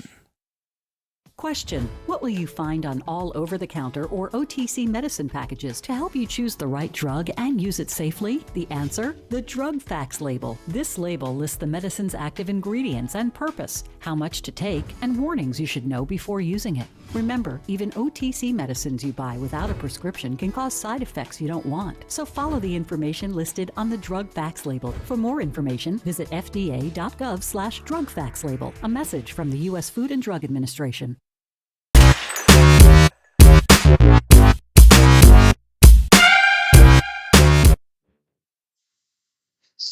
All right, we are back with the post-game show. So, give you a few quick stats here, and not to toot my own horn, but it's kind of nice when my prediction gets proven right. Like I said, we needed to stick with our run-heavy offense, which we did. Titans had 7 pass attempts with 3 completions for 60 yards, had 48 rushes on the night for 269 yards. However, so again, can stay with that run-heavy offense. As far as Burlington goes, they had 19 attempts with 11 completions for 82 yards and 18 rushes for 104.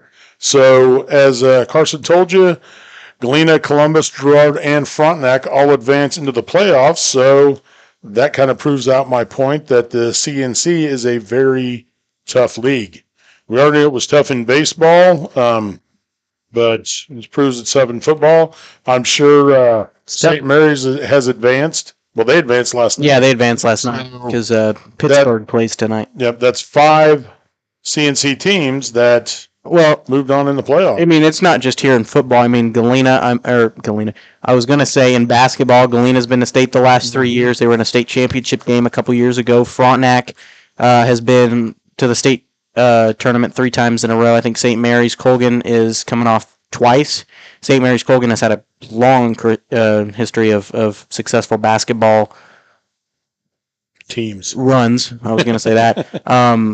I remember reading something where they had 9 straight state championship games under Coach Sheehan, and that's crazy. Yeah.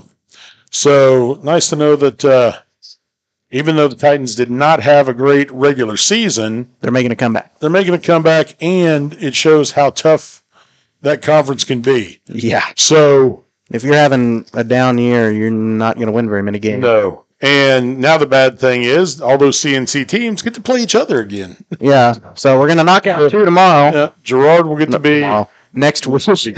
Gerard will get to be we get to play Frontenac, and we will go to Galena. So be sure to mark that on your calendars. We will definitely be there to bring you all the highlights of the game. Again, it's one of those things. What you saw tonight is more of what the Titans need to do. Right. Defensively, they've got to cut off that outside and look at the film. Pretty much wherever Little goes, that's where the ball's going to go. Pretty much. And he's either going to carry it or he's going to lead block for it.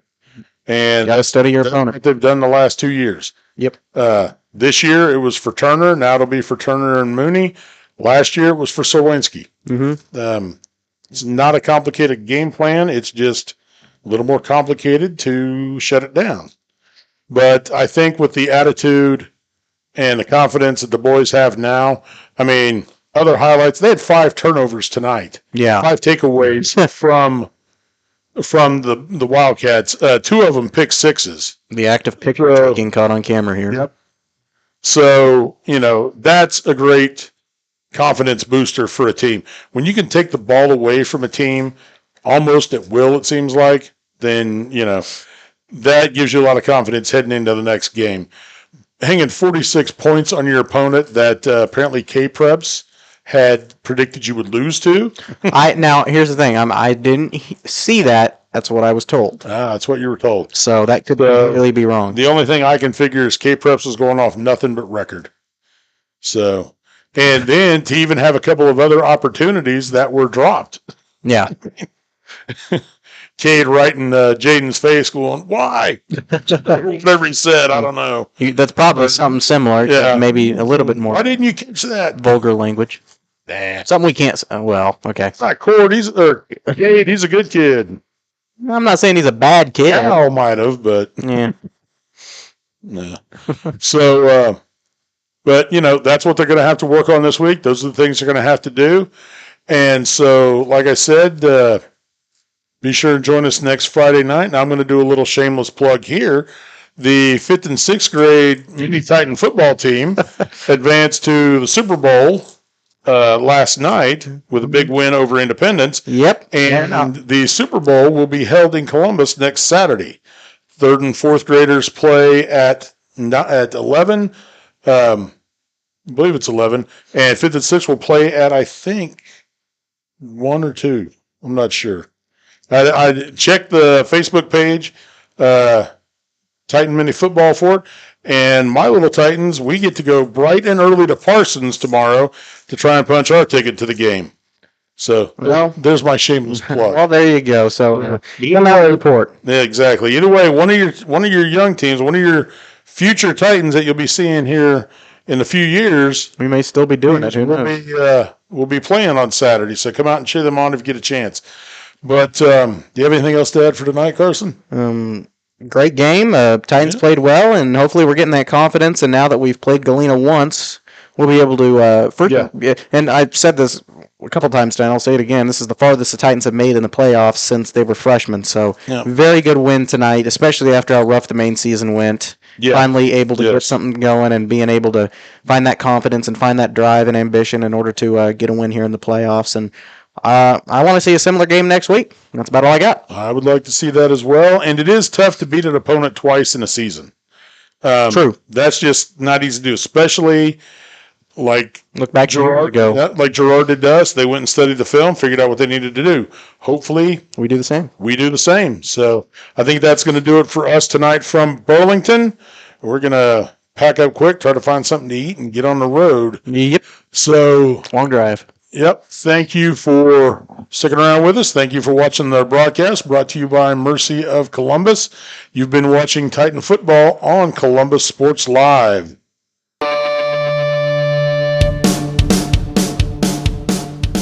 Columbus Sports Live is presented by Mercy of Columbus. Also by